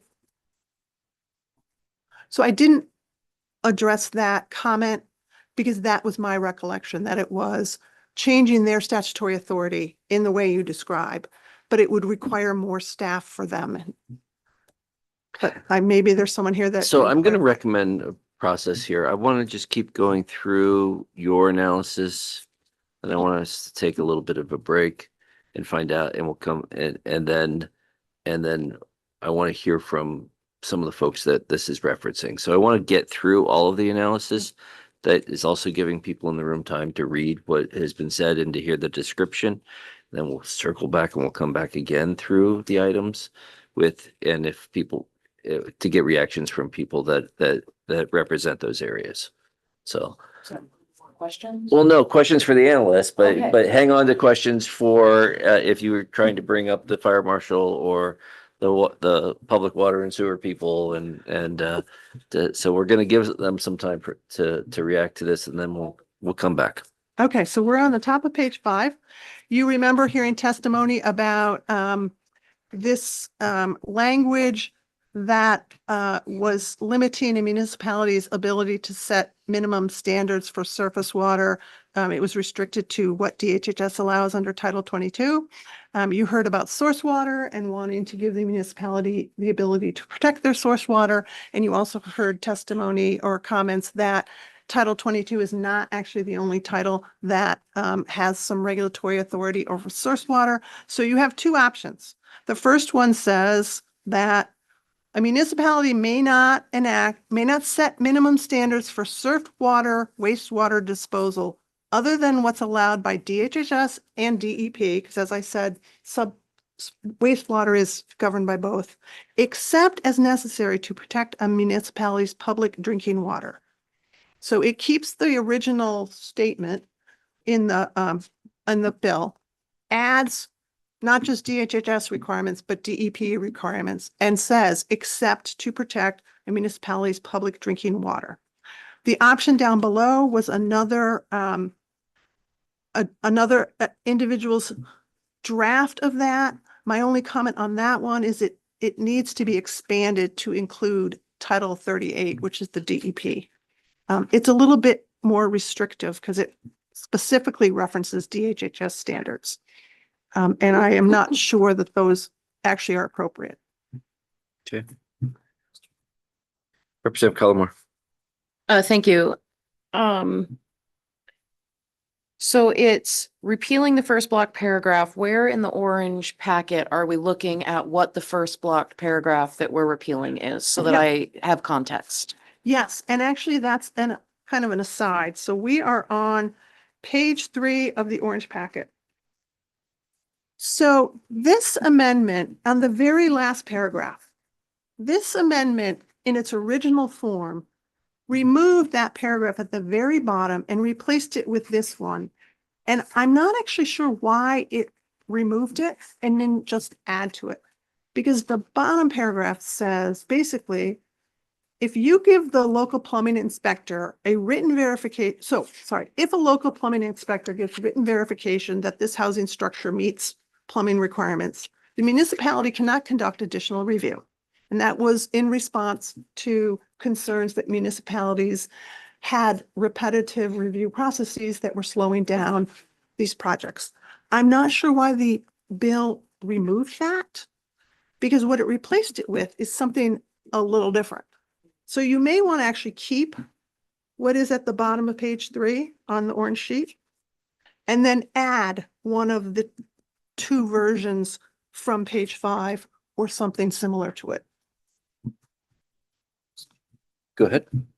Yeah, and I think I remember the reason that we had that language in there was to do exactly with what you were saying. And if we removed that, that would allow them to have that authority again. Yes. Okay, yeah. Okay. I'm sorry, I just want to Yeah. clarify that a little further, thank you, Mr. Chair. And just to make sure I understand, at the bottom of page 3 in the orange packet, that has to do with the capacity as well as the water treatment and subsurface water impacts. Yes. Okay. Yes, it does. Thank you. Yes.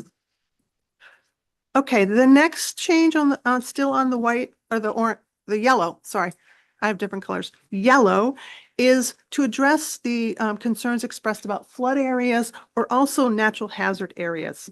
And wanting to make sure that a municipality had the ability to restrict this increased development to protect flood areas or hazard areas. There was a conversation of what the standard should be for what is a flood area, that you were going to hear back from others. So I did not, I think I picked one. The top one picks federal flood insurance study and corresponding flood insurance rate maps.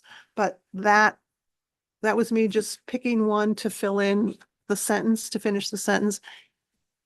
It is not based on anyone providing me information on whether or not that is the appropriate one. But you have those 2 options. One is limited to flood hazard and one says flood or natural hazard area. And the intent is, again, to allow municipalities to have some ability to protect those areas. And for you, Representative Collmore, this would be added on the orange sheet at the end on page 4. So again, it's under the affordable housing density and it's a new paragraph. Could be paragraph 10. It would be paragraph 10, yes. And so I just want to make sure I'm clear here. You grabbed the definition from someplace of flood insurance maps from. I did. So 10, and then where was the source of the second paragraph? Second one. Was that from someone who came before us? That was someone who came before you. Okay. And I don't have it off the top of my head, who that comment was Okay. from. All right. Page 6 of the yellow sheet in the middle is a block that is, again, just implementation provisions. So I'm going to skip that. Page 7 is making changes to, now we're into section 4364A. And on the orange sheet, we would be adding this.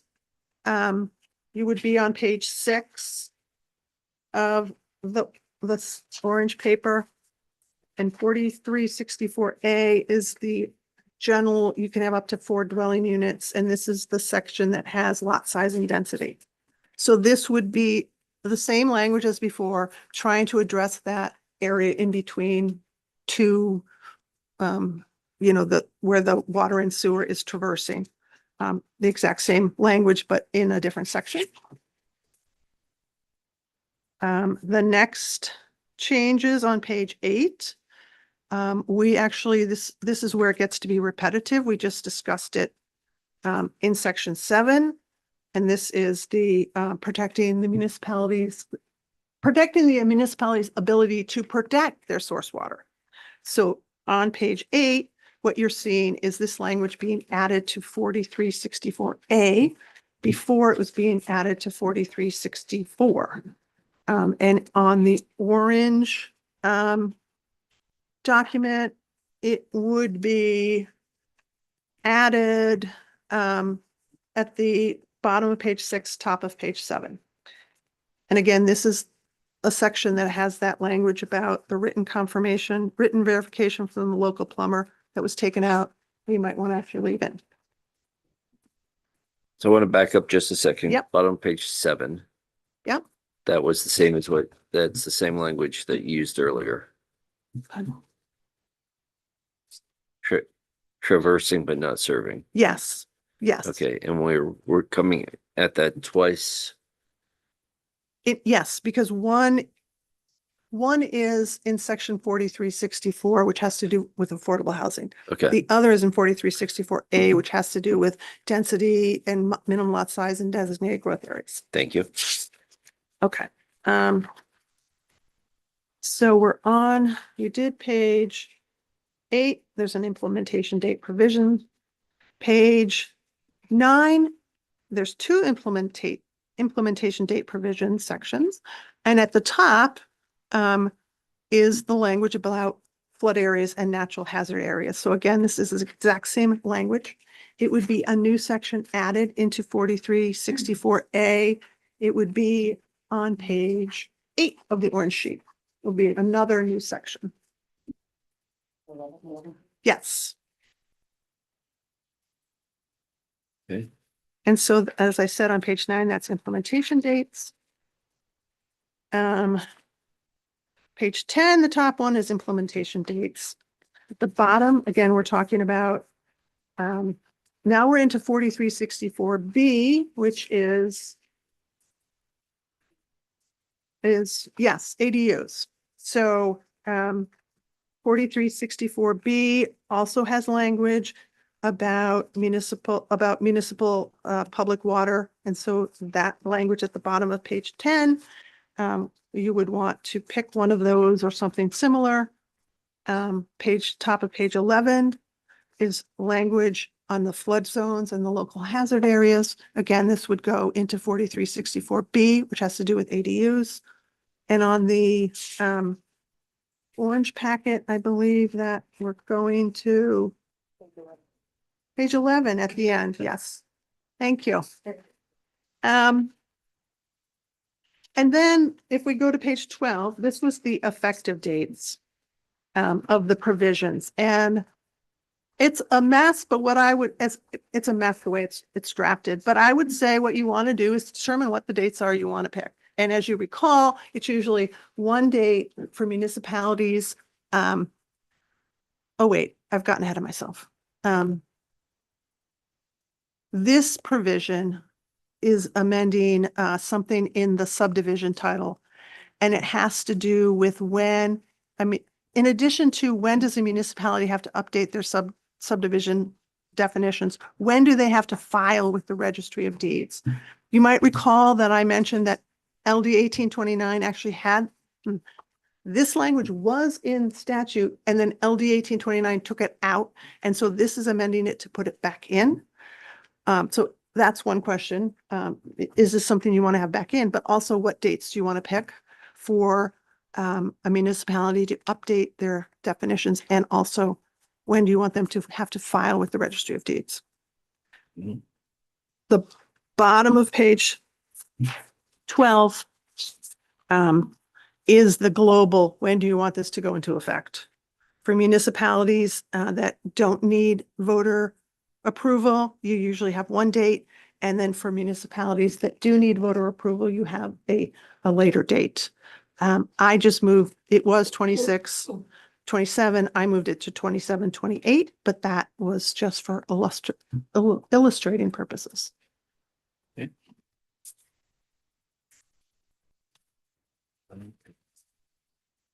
Thank you for walking us through all of that.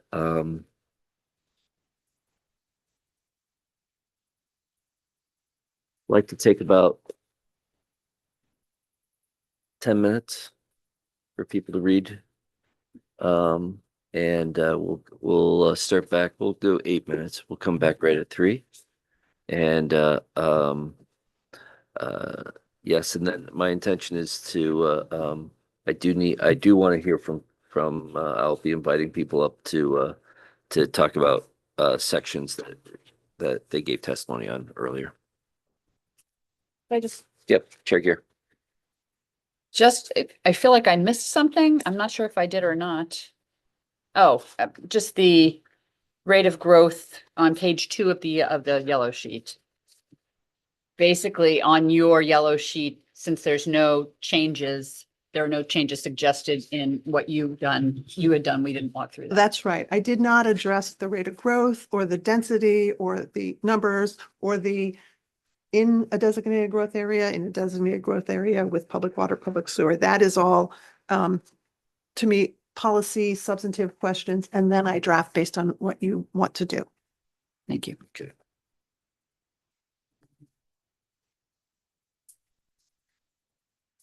All right. We'll reconvene at 3:00.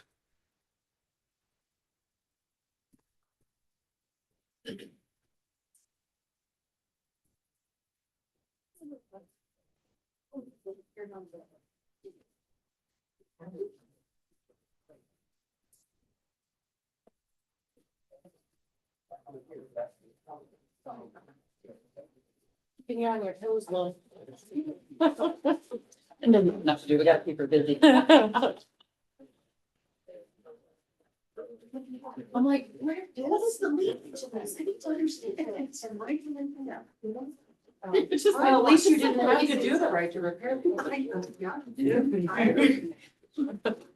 Two biggest bills we have. Thank God it's not the. Yeah. That's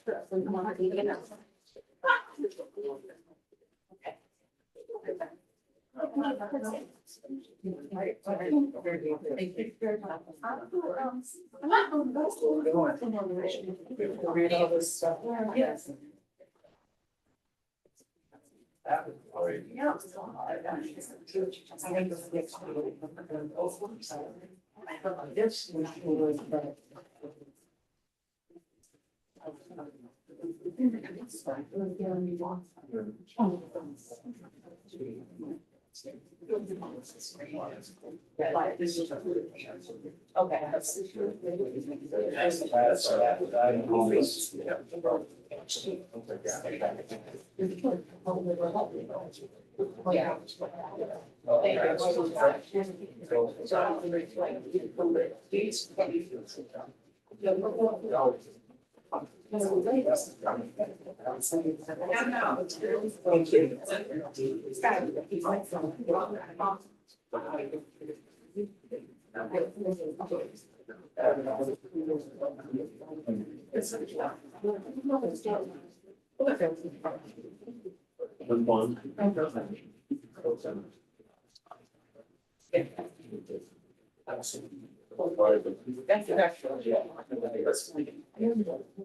Yes.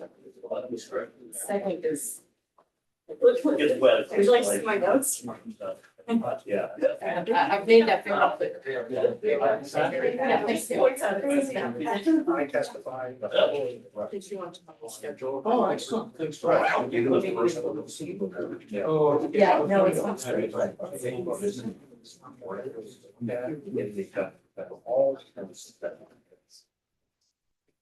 Sometimes you have a.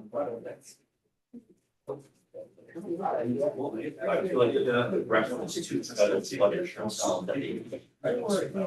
feel good about. Yeah, and Feel better. which one is? Last year? Yeah, I mean, this. Oh, I see. It's-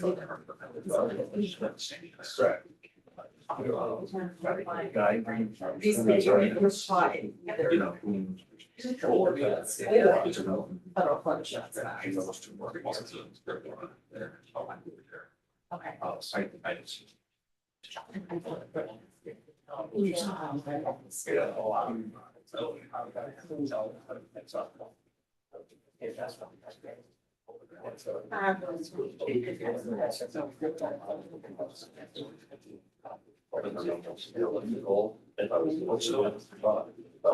Yeah, they said. All the work done. Yeah, I've seen them. Yeah. Yeah.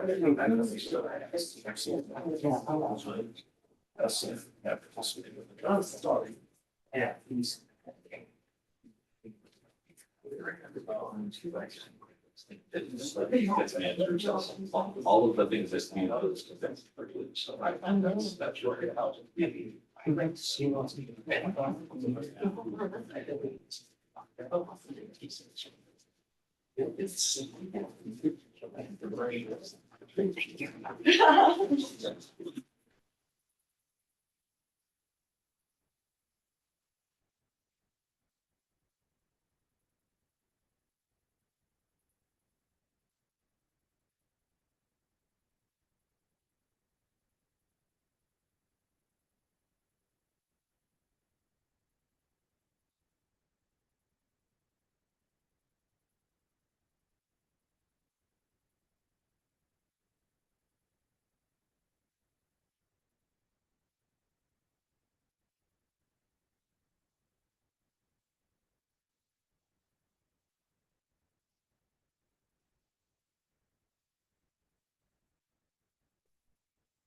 Welcome back, everybody.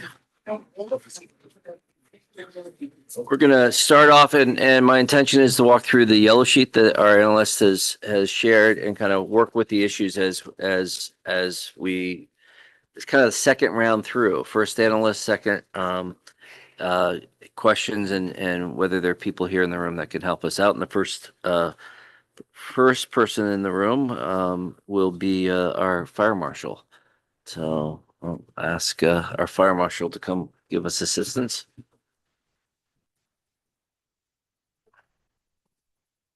So we're addressing section 120, 25 MRSA 2463, section B. We're being offered a couple different options for language here. If you could introduce yourself and give us your reactions to those. Good afternoon, committee. My name's Sean Essler. I'm the state fire marshal. I think if I had a vote here, it would be option number 2. I think Representative Callamore raised an important point of discussion that residential structures can be converted into businesses. So for example, I can have a small office in my house, in a residential structure. I could have a daycare. I could have maybe a small shop where I sell goods out of. And I think it would be perfectly appropriate to put an accessory dwelling on that type of building. So the language that we had originally proposed, or option number 2, is really designed to protect from an accessory dwelling from being attached to a fireworks store, or maybe in the middle of Sappi, or maybe in another industrial center where it would not make sense to remove sprinklers in that accessory dwelling. And I know those are extreme examples, but unfortunately, I have to think about those scenarios in the course of my job. So I think option number 2 provides intent that housing is important. You can attach an accessory dwelling to a building that has that contains or will contain upon the completion of construction more than 2 dwelling units. And it protects against the fireworks store scenario that I discussed. Okay. Are there other questions? No other questions? We have another section that is a specific fire marshal, and so I did say we're going to work in order, but I know there's just one other section that is related to the fire marshal, so I will skip. What page? Page 4. Page 4, if we jump over to there. So changes to the height restrictions to address concerns raised by state fire marshal. How does that look? I think the analyst did a good job. I just I want to fall back on some language we've been working on with the governor's office of policy and innovation. I think we recognize at this point in time that a building that is 55 feet or greater requires a technical skill set to review that project to determine whether it's meets compliance with life safety code or not.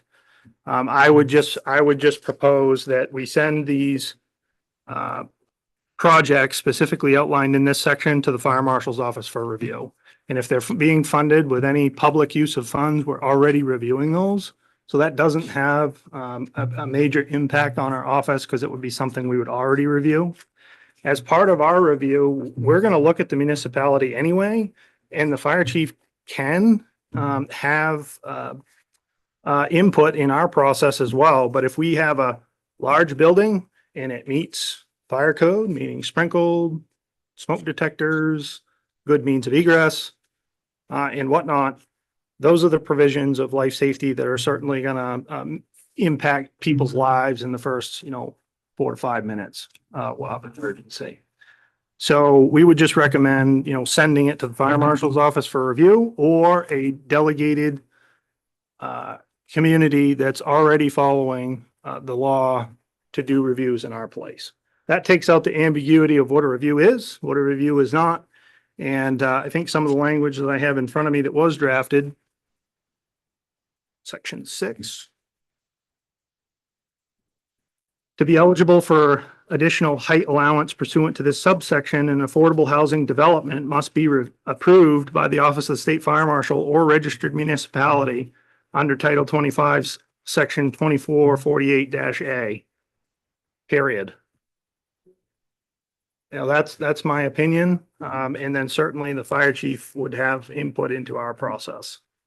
All right. Are there any questions? Questions from our analysts? I'm wondering what document is being referred to? Was it a prior one? This is the document that the fire marshal's office has worked with the governor's office of policy innovation and just proposed a few items that we would obviously need to provide to the committee. So does the committee have a copy of it? I do not believe it. Okay, all right. Okay, we'll stop looking. Yeah. we'll stop looking.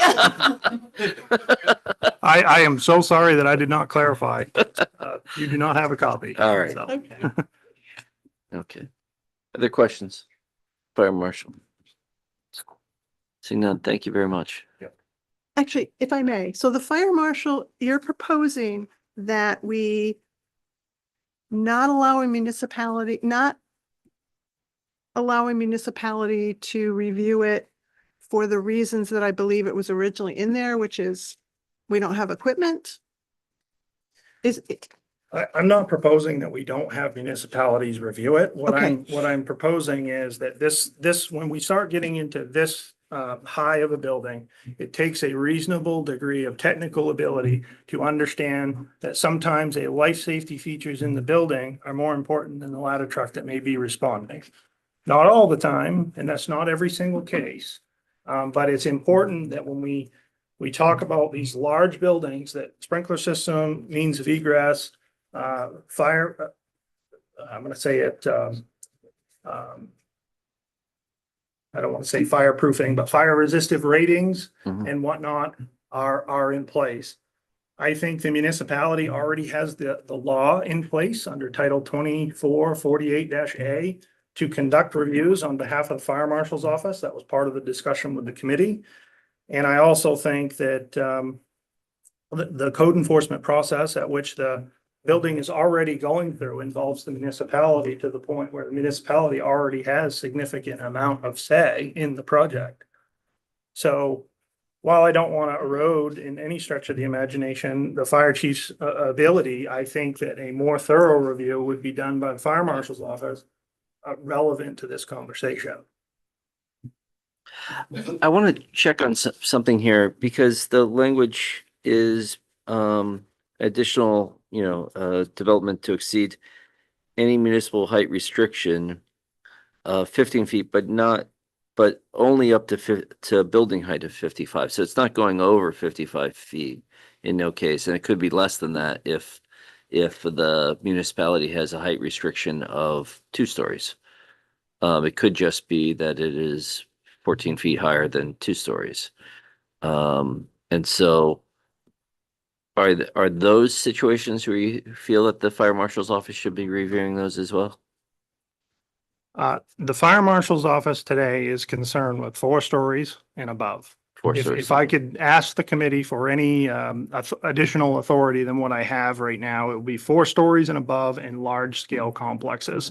Large scale complexes could be 16 units or greater. Those are the 2 factors that I would like to review projects across the state if I'm given the ability. And of course, there is a staffing element. As it relates to this bill, we're talking about affordable housing projects. Some of it already has taxpayer or public funding, so the fire marshal's office is already involved in this. The municipality can and MMA should certainly speak on this as well, but the municipality through its code enforcement officer already has the ability to approve or not approve the complex.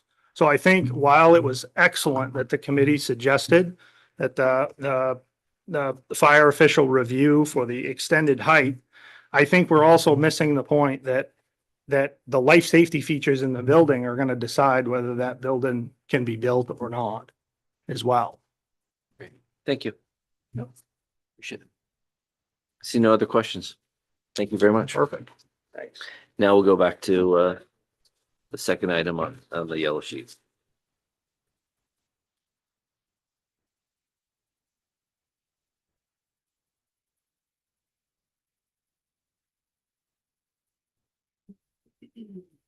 I'll ask, so this is the new definition concerning, public sewer system. And I'm wondering if this is the section, and I don't think I know your last name. Is it Malio. Malio? Is this the section that you feel that you'd be able to speak upon? I can speak to public water system. Public water, not sewer. They're distinct, yeah. Okay, yeah. I just wanted to make sure. I recall. What's your line? So, all right. So is, I don't think, do we have anyone in the room that can speak to the public sewer system possible definition? Don't see so. All right. We'll keep moving on.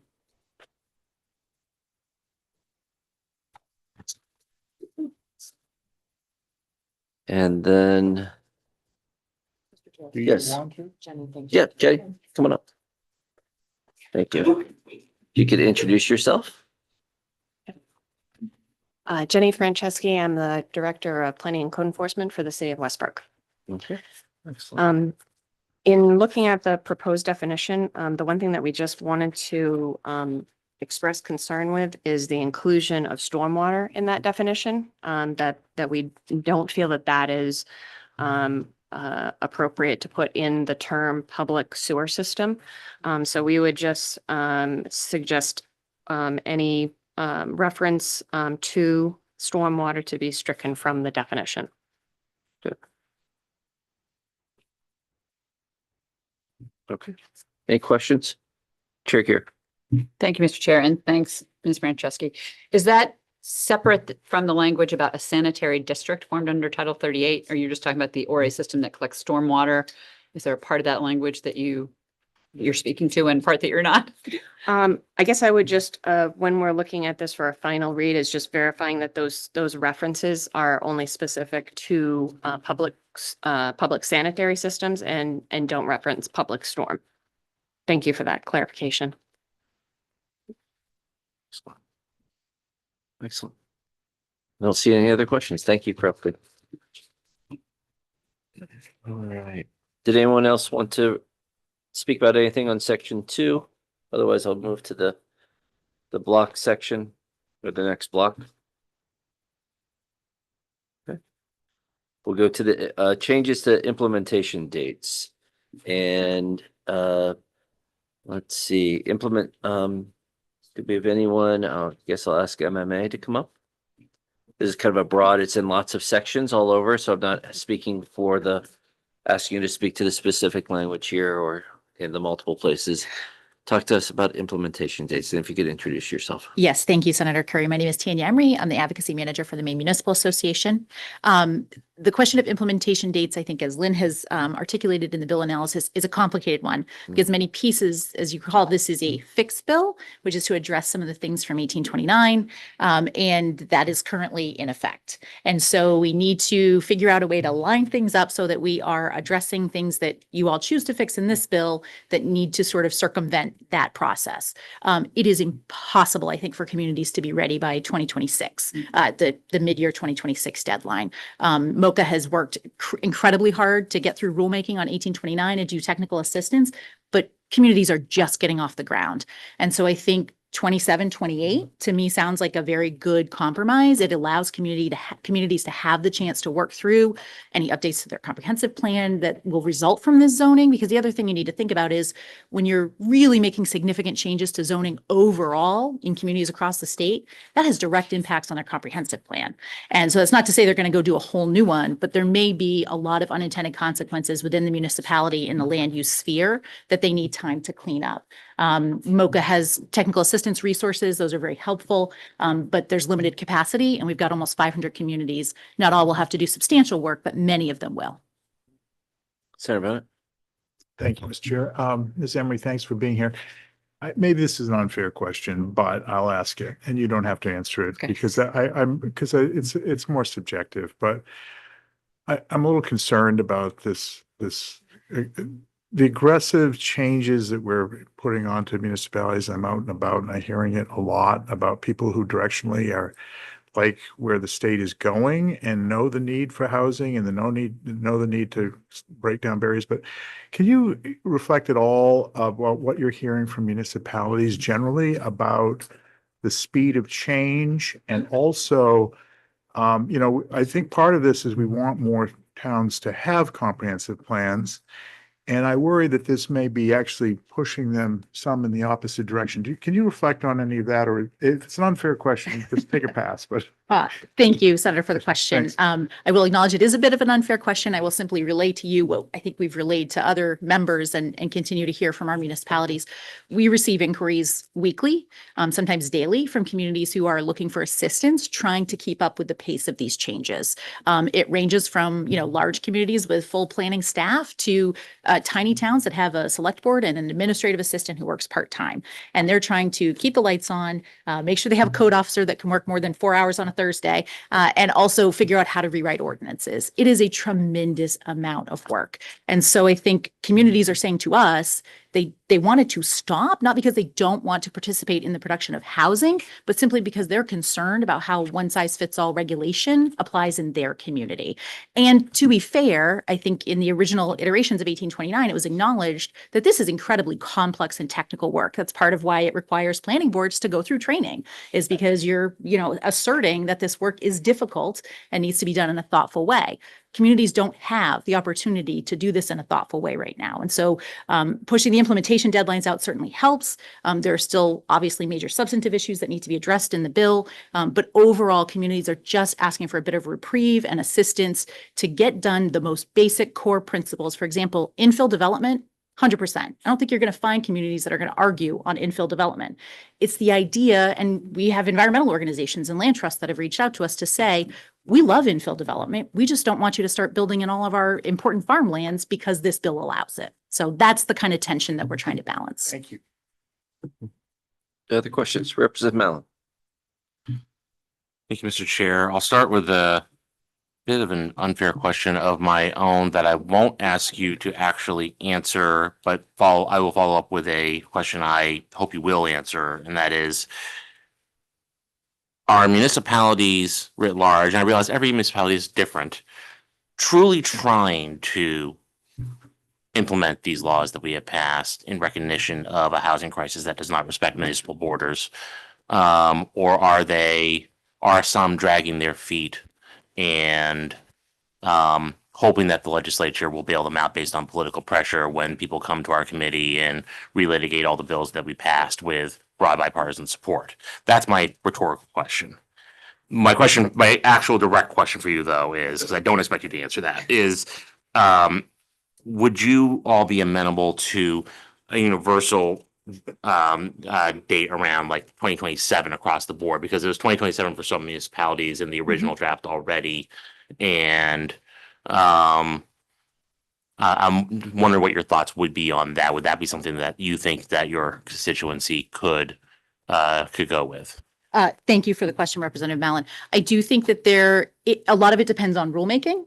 I know I've talked with Director Horn from MOCA about the fact that, if we look at this past year as an example, we had rules that had to be done for 1829. Those rules were done in early January. That gives communities a very small window to hit that town meeting season for those that are under town meeting. So when you say 2027, that sounds like it might be possible, but for the communities that have town meetings and have one shot to get it right and have to draft their warrant articles ahead of that town meeting, it really depends on the rulemaking process and how quickly rules get promulgated and if they have the technical assistance and resources. Because I will tell you, communities are working in earnest to try to comply with these rules and regulations. And we have some communities that are really leading the way and actually were doing these things before the state was mandating them. So I think you can't paint everyone with the same brush. We did this work in Bangor in 2018 and 2019, and we're proud to have our second tiny home park under construction. We're doing it. So there are communities that are, but communities need a little bit of assistance if the policies are going to be broad in figuring out how those apply in their municipalities, in their already complex ordinances, and in their existing comp plan environment. Chair Gear. Thank you, Mr. Chair. And just a follow-on question from that. realistically, if we were to think about July 1, 2027, it's my understanding, and this is where I'm hoping you will correct me if I'm wrong or I have a misunderstanding from talking to folks, but that it takes 3 to 4 months to get the warrant ready for that. So that would push it. So you would have to be readying those in February-ish. Yes. To have that ready. So that basically is a year from now. A year to me, you know, given what we are talking about, with some coherent support coming from MOCA and coming from the regional councils, would seem to be a realistic time frame to me. Would you agree with that? Thank you for the question, Representative Gear. I would not feel comfortable answering that question because I know that having sat in this committee for many hours this year so far, MOCA has a tremendous workload. And I would just want Director Horn to let us know how she feels about their ability to go through that rulemaking process in that timeline so that you are spot on. By February, everything needs to be sewn up with a bow. We can't give communities a week window where we hope that things will line up. It really has to be contemplated in a way that lines it up for those warrant articles. So I would defer to MOCA on that question. Yep, Representative Callamore. Thank you. And kind of along those same lines, because we're not just talking about the warrants for town meetings, we're talking about the fact that you have municipalities that because they have to update their ordinances, they have to do the public notice, they have to print everything in the paper. There's the expense that goes along with that when you're not a town meeting town. Yes. And that part can take time too. So yes, the warrant towns are very time consuming, but it can be time consuming and quite expensive for the towns that are at that weird threshold where they're not Portland. Yeah. But they're required to follow all of the same rules as Portland. Absolutely. Thank you for the question, Representative Callamore. I think Ethan is here from Falmouth, and that's a great example. It takes, I think, about 3 months from start to finish when you have completely finished language to go through the process of, in Bangor, it was planning boards and councils, and there's a first reading and a second reading. It's back and forth like it is with chambers to get things through the process. So it is a many-month process, even in the communities that are, quote unquote, more nimble because they have that different form of local government. Thank you. I'll ask you to stay for our next section. I don't see any other questions on implementation, and I will, so but our next section deals with traversing but not serving an area. Yes. And so Jen, you may want to help with this one.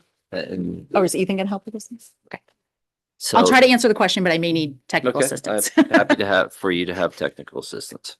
So so in this section, our analyst was attempting to identify the situation where sewer and water is there, but it was not intended to be there. Or it wasn't intended to serve Yes. there, but rather get to another spot. Yes. And then we got caught up in this discussion around intention and how that works. Yes. What was your reaction to that? And then do you have any advice? I think that continues to be an area of concern for us. The idea of intent is difficult. I think there are ways that municipalities could prove local intent. For example, I think about projects where water or sewer has been extended a significant distance for a large industrial user or something like that. And it is not intended that that will serve the areas in between. And so I think when those projects are done, having a municipality certify, whether it's as part of their comp plan or a separate certification that they can provide that says that this is to service a specific development or parcel or piece of town. I know in some communities where there are multiple growth areas, they've installed infrastructure between those growth areas. But the idea wasn't to then create another growth area by encouraging density in the space in between. It was, we're trying to serve the growth areas. And so I don't have language or a specific format that could take, but I do think that the idea of the municipality, if they wish to exempt that space, having some requirement, some burden of proof to say this is intended to do X, Y, Z, and that for that special purpose should be exempt from this particular provision. Okay. Are there members that have any questions? Did your colleague want to say anything else or? Anything else about that piece? Sure. If you could introduce yourself. Hi, thanks. Ethan Cross, Community Development Director, Town of Falmouth. I think Tanya summarized that pretty well. Just the way that this is worded, I would just note that in order to qualify for the exemption, I think that this is attempting to get at, the language says, for purposes of this subsection, an area of a municipality is served by a public special district or other centrally managed water system and a public sewer system if the infrastructure for public water and public sewer is located in the area and the infrastructure serves. That phrase "and the infrastructure serves" maybe could be worded better. So in Falmouth's case, we actually have two examples of situations where we have our wastewater treatment plant has a sewer line that extends to one growth area adjacent to the treatment plant, and then another line that is running 4 miles across town strictly to serve a growth area on the opposite side of town. So there's no intention to have this 4-mile section of pipe serve this higher density development contemplated by the bill. But we have allowed a few homes to hook up along that line, existing homes that are hooked up to that line. So I would just want to make clear, maybe in tailoring this exemption language, maybe remove that reference to infrastructure serves, because that infrastructure in Falmouth's case does serve a few of those homes, but we wouldn't want that to be able to have us not qualify for this exemption that you're trying to carve out here, if that makes sense. So the town of Falmouth has said in these few instances, we approve these, but you wouldn't want that to prevent you from or requiring you to allow 100 more units. Exactly. Yeah. Yeah. Thank you. Okay. Chair Gear. Thank you, Mr. Chair, and thank you for sharing this specific example with us today. I think it's an interesting thing to be able to do would be to run 4 miles of line without anticipating that that's going to be utilized for additional residences to hook into. I also think that in many cases, the idea of capacity utilization of this infrastructure is really important, especially for communities that might have some fiscal challenges in terms of where they're going to focus development next and what might be the outcome of that, both in terms of development and tax base. So I just wondered if you had a thought about that, because I hear that you guys have a de facto situation that exists where you intentionally did this. I also think about the future, saying whether it's appropriate to allow municipality to say, we're going to run this out this way, but we're not going to allow anyone to hook up for all this distance. Yeah. And what would be the scenario looking forward, especially given where costs have gone? So what are your thoughts on that? Just asset management, asset utilization.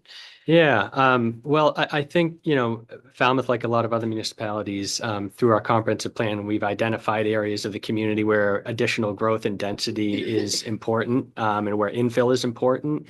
And in the case of Falmouth, we decided that there was a location on the opposite side of town that was least impactful to our farmland, our natural resources, our wildlife habitat blocks, those sorts of things.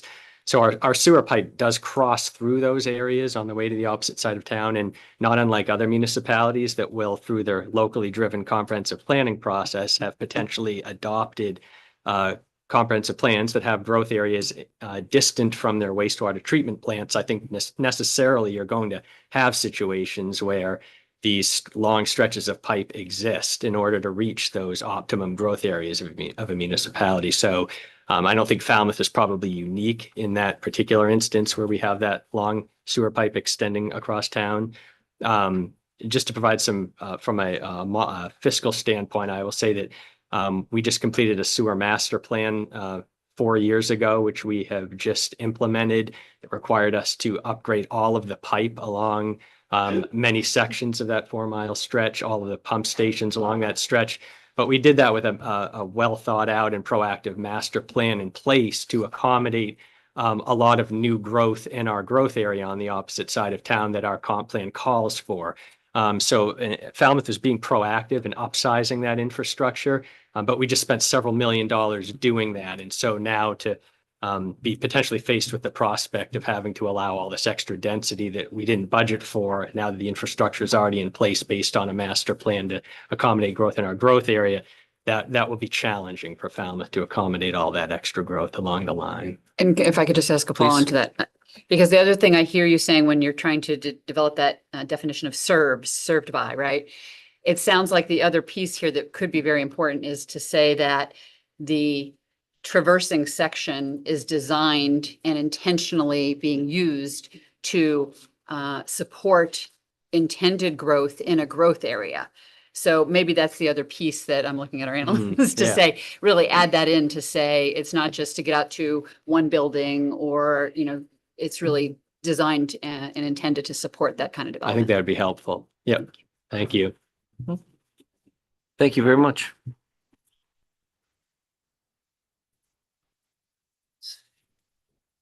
And we've dealt with the next one with restrictions and addresses, so I'll ask language to protect source water, cite all applicable laws governing wastewater. Would you welcome up?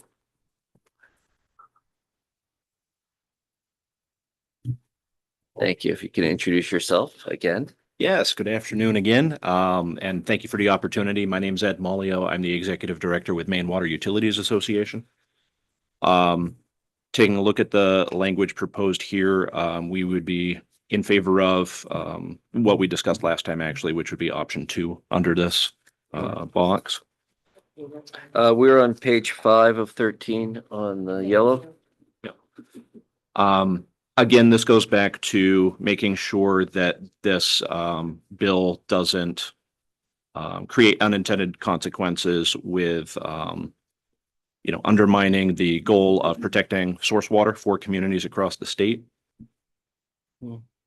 As the original wording stood, it would allow everybody across the state to conform to only DHHS or perhaps DEP standards, where a lot of local areas have identified good reasons for having more stringent standards. So that option 2 is really the option that would help preserve that local control and protection of source water.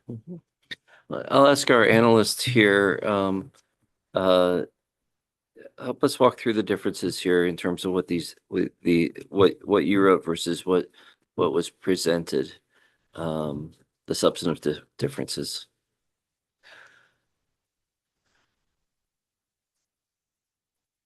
So the first one is, the second option is a positive statement as opposed to a negative. So it's a municipality may require standards more stringent, so that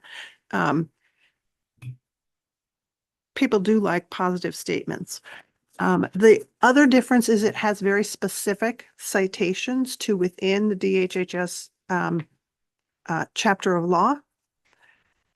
I'm going to assume that those are accurate for what they're cited for, but as we've discussed previously on other things, you'd want to make sure those are specific. The first option just has a general reference to Title 22 and also adds this reference to Title 38, which isn't in the bottom one. And I'm not sure why Title 38 isn't referenced. It was a comment. I don't know if it was the people in charge of municipal water that made the comment about Title 38 being left out. So, but they're very similar. I do like the positive way it's written in the second one, better than they may not require. Is there a reference to Title 38, Chapter 11 that's in for the DEP? Do you have any position on that? I would need an opportunity to review that, unfortunately. So would I. Yes. Thank you. Representative Callamore. Thank you, Mr. Chair. And as for the repealing the first block paragraph, is there strong feelings about leaving that alone? Because the intention was to ensure that, like, if I could get approval from the city plumbing inspector, for example, that my septic system meets what it's supposed to meet, so I can have an ADU and not have to put another septic system in, that I would be able to do that. But if we remove that block paragraph, that might not be able to happen anymore.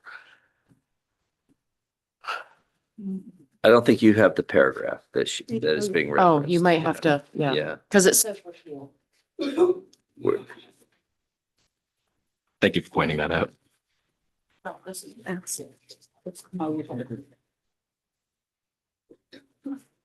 everyone else, it's on the bottom of page 3 of the orange document, the last paragraphs.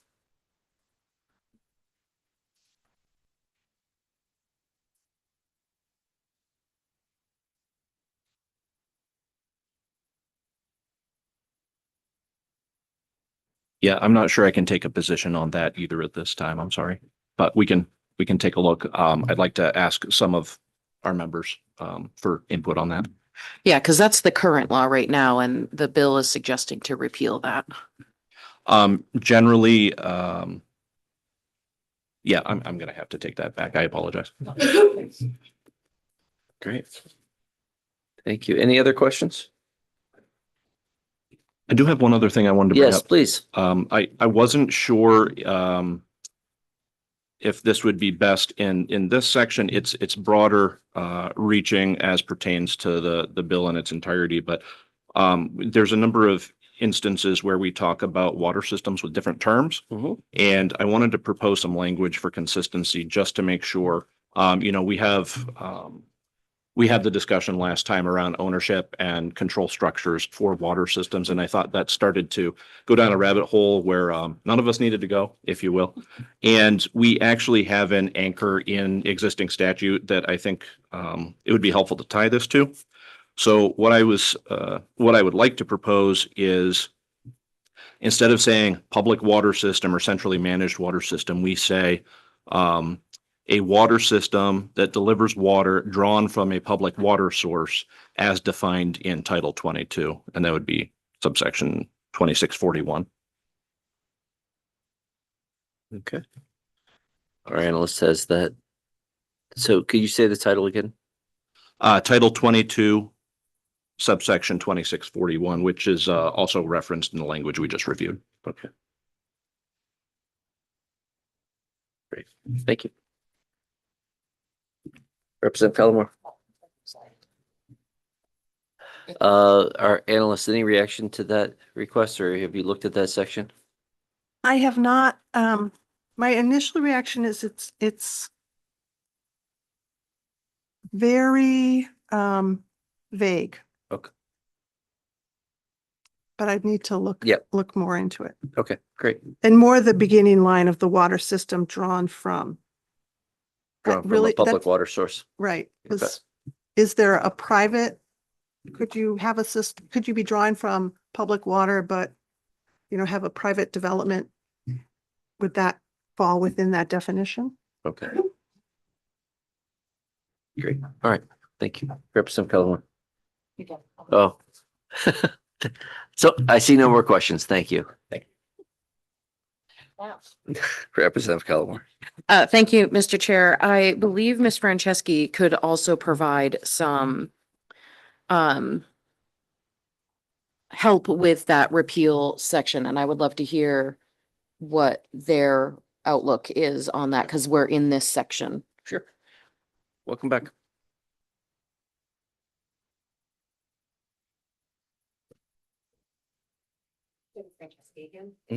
If we turn on the mic. Thanks. So the section in which that we are in right now, section 7, is referring to the affordable housing density bonus. In the discussions that the Maine Association of Planners had in reviewing the language, they had felt that insertion in this particular section was actually an error in 1829. In that they did not feel that was appropriate in that section. It was more appropriate towards the residential area section of the statute, but not in relationship to the density bonus, which is why that it was proposed in this document to actually repeal it. So it's not that provision doesn't apply. It's just that it's not really applicable when we're talking about the affordable density bonus and you're in growth areas with your 2.5 multiplier, that the septic design piece is not really what was a driving factor in that particular section of the statute. It more was applicable to the 1, 2, 3, or 4 units that was in the next section of ordinance, and he felt that it was put in here in error. Please, Sue. So it's that only for the affordable housing part. Yes. You were, but not the, it should be left in the other part. Okay, thank you for clarifying that. Yep, sorry So about that. rate of growth, so the creating this, the original bill, the original, amendment. No, yours, 2173, it was proposed to repeal that because it wasn't needed in the growth ordinance. But is it included in the residential areas growth, up to 4 dwelling units? Is it in that section or is it gone? So it's under 43, 64A.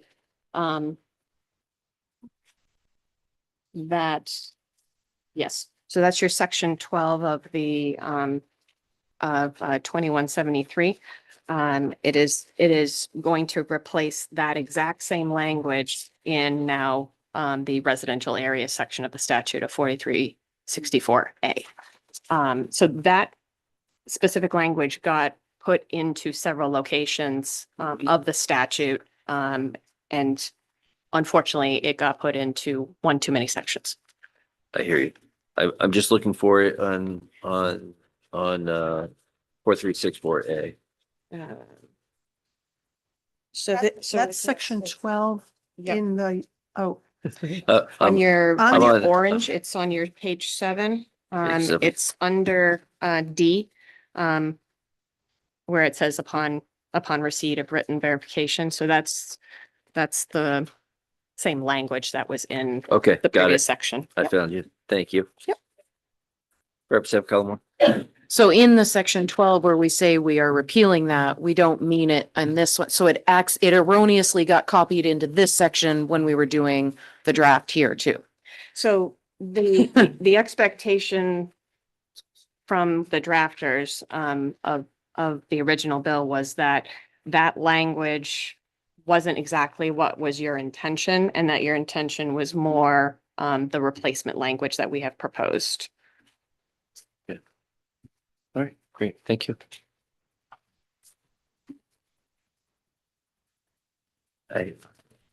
Maybe we'll see you again.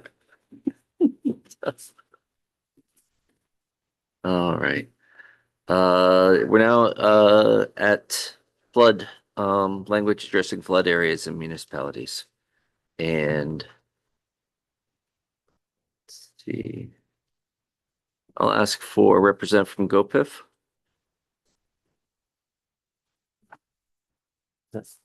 Oh, actually, first I'd like to, representative from MoCA, the director could come forward.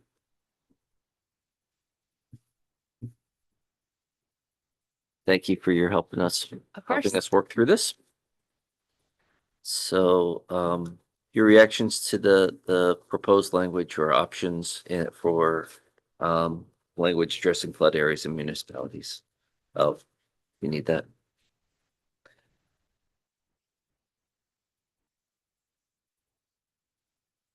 There's a lot of papers today. Page 5, yes, there are. So, sorry, what? Page 5 of 13 in yellow. Um.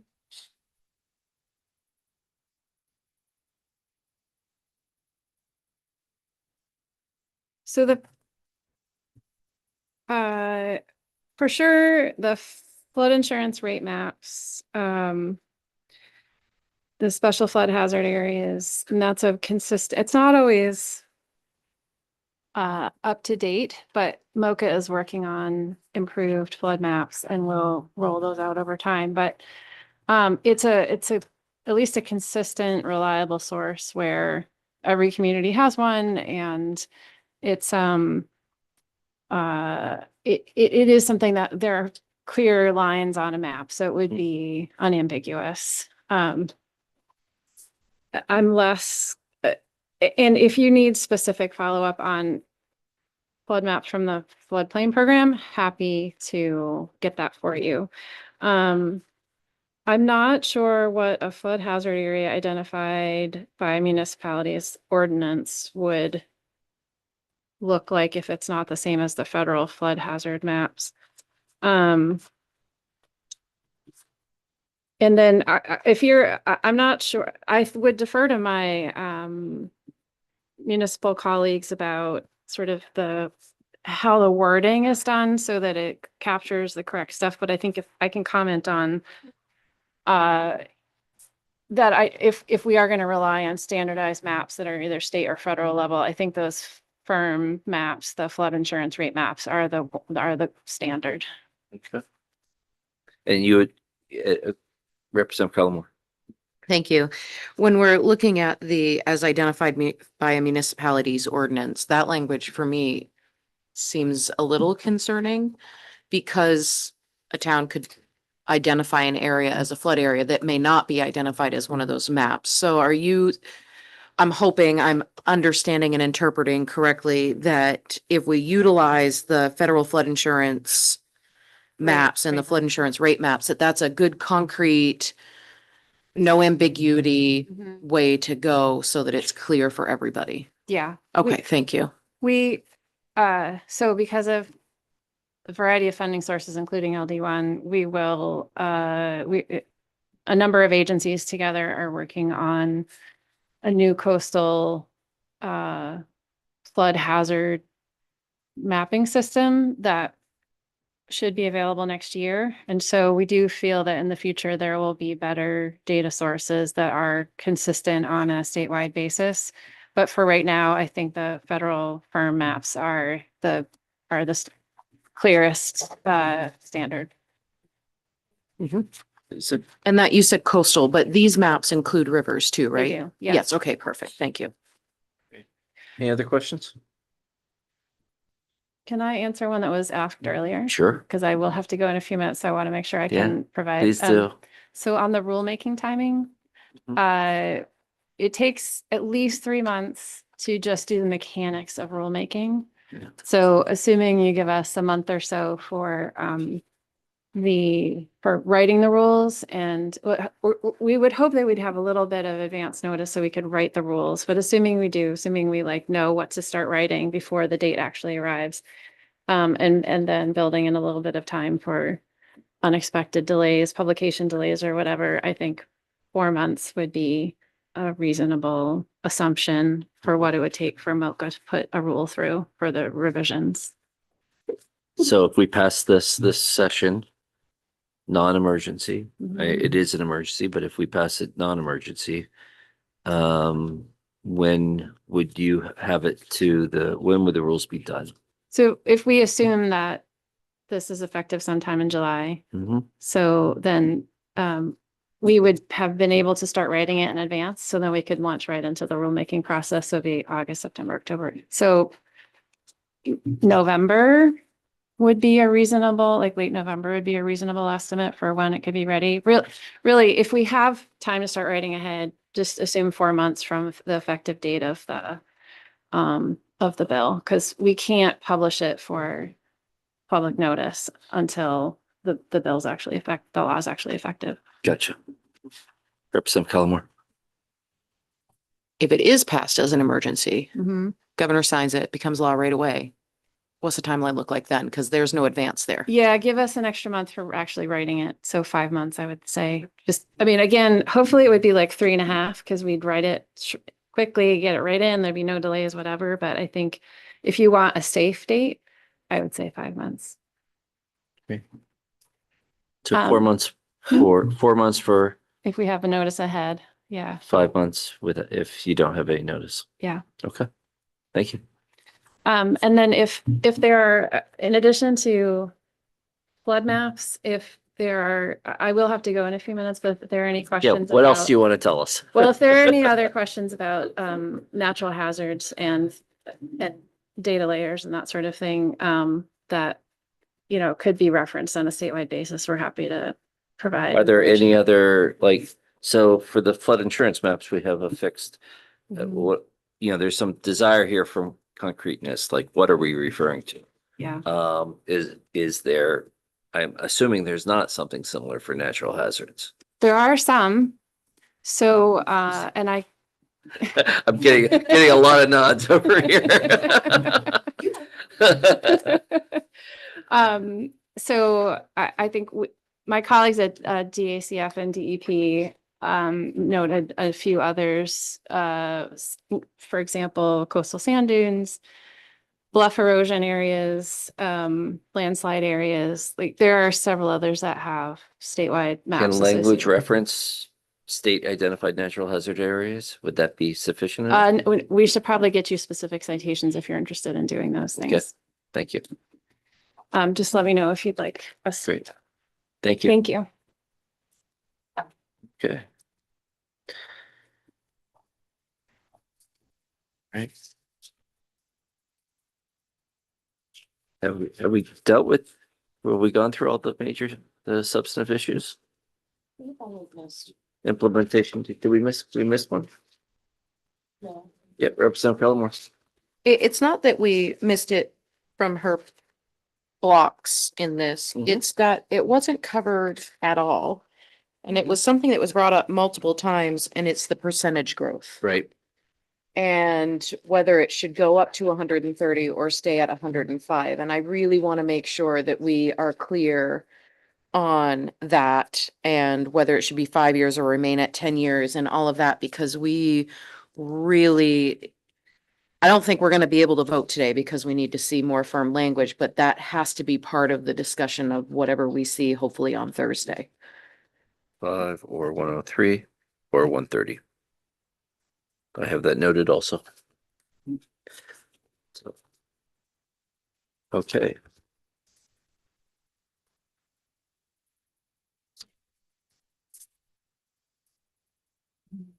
Everything else seems to be around implementation dates.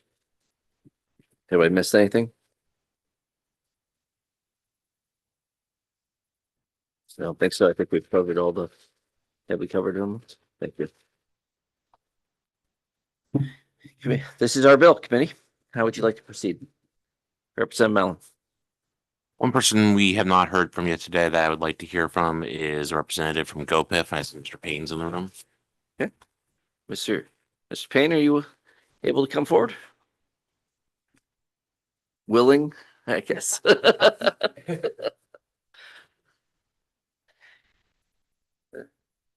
Mellon?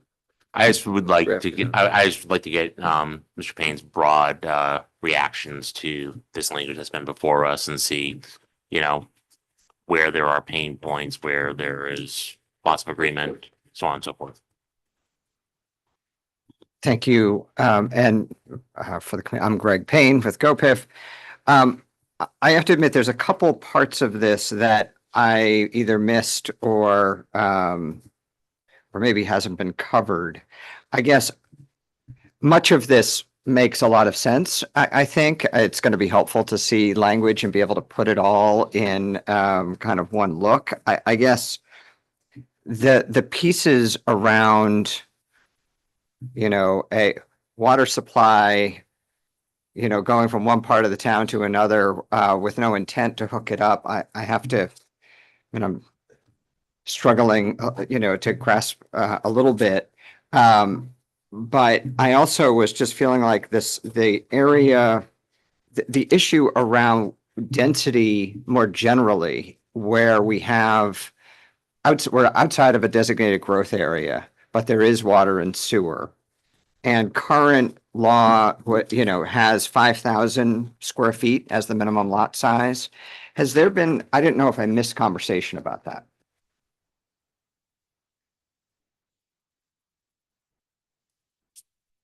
I don't think you missed any conversation about that one yet. Okay, so nobody's proposing to change that section from existing law? I don't know if that's been, I don't think it's been discussed since the Oh, analyst. So Representative Cullimore. Thank you. It wasn't part of this part of it, but there are people who have asked us to make those changes, and there's something that I asked to be copied and printed that have some of those suggestions, but it wasn't part of the yellow packet that we've gone through, if that makes sense. Do you want to share what you're proposing at this point? Yeah, so I've been working obviously on that one, yes. On proposed amendments with stakeholders to make sure that we're clear on things that address concerns that we have.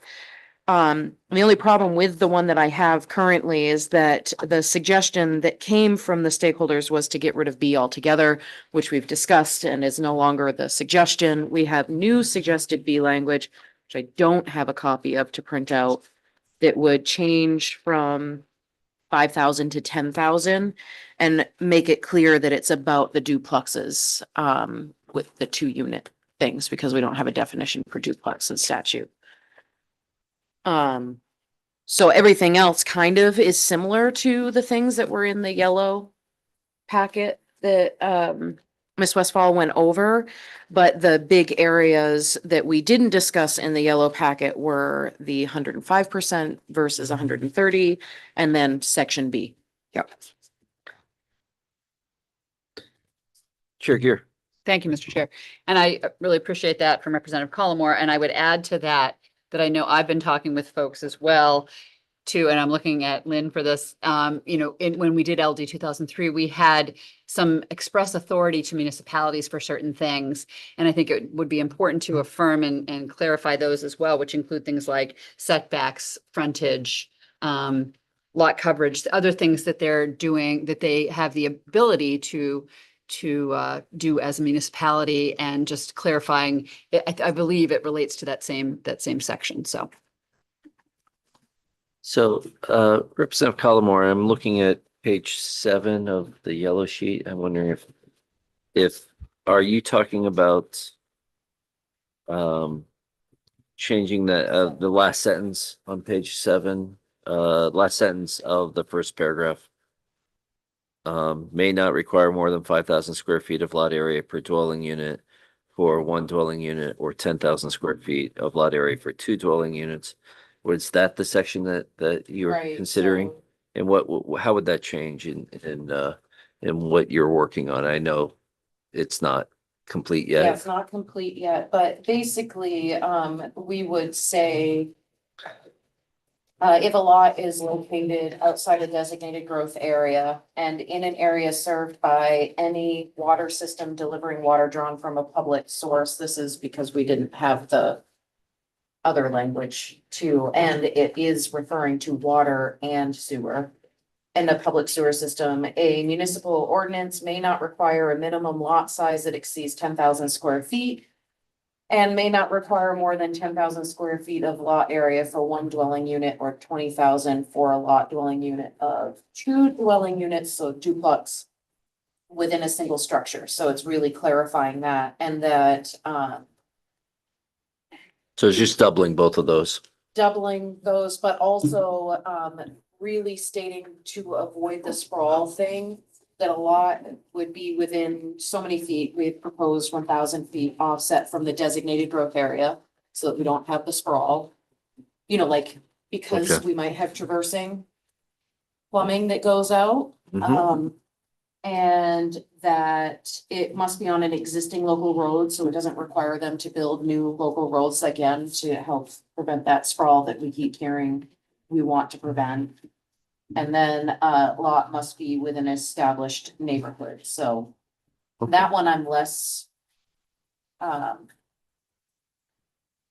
definite on, but talking about that transition period area, I think was very important to a lot of people we heard from.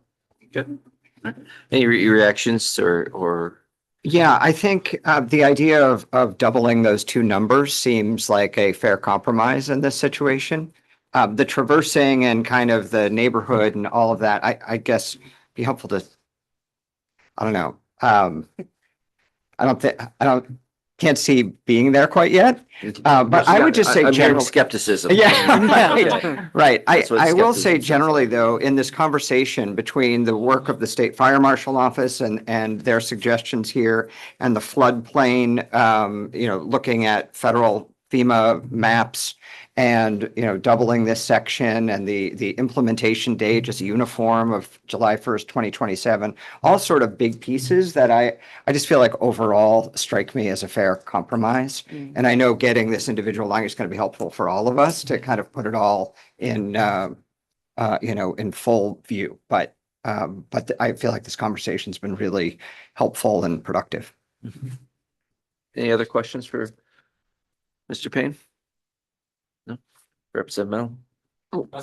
Not so much a question for Mr. Payne, but an explanation to folks in the room as to why I wanted someone representing the governor's office in particular to be up here. And that is, I don't want us to do a whole bunch of work on this bill, move too far away from the policy aims of LD 1829 and find ourselves not being able to get 2/3 to provide the technical fixes that folks want, to provide the delay that I think municipalities want, or any of the other changes that we're discussing. And that's both, I think getting that communication on what the pain points are, but also opportunities are from the governor's office is important. And it's also an opportunity for me to say very clearly that, again, if we move too far away from the policy of LD 1829, I will not vote for this, and I will do everything in my power to deny 2/3. So. Thank you. And any other questions? No? Thank you. So I'll stay where I think we are. I think we've heard a ton.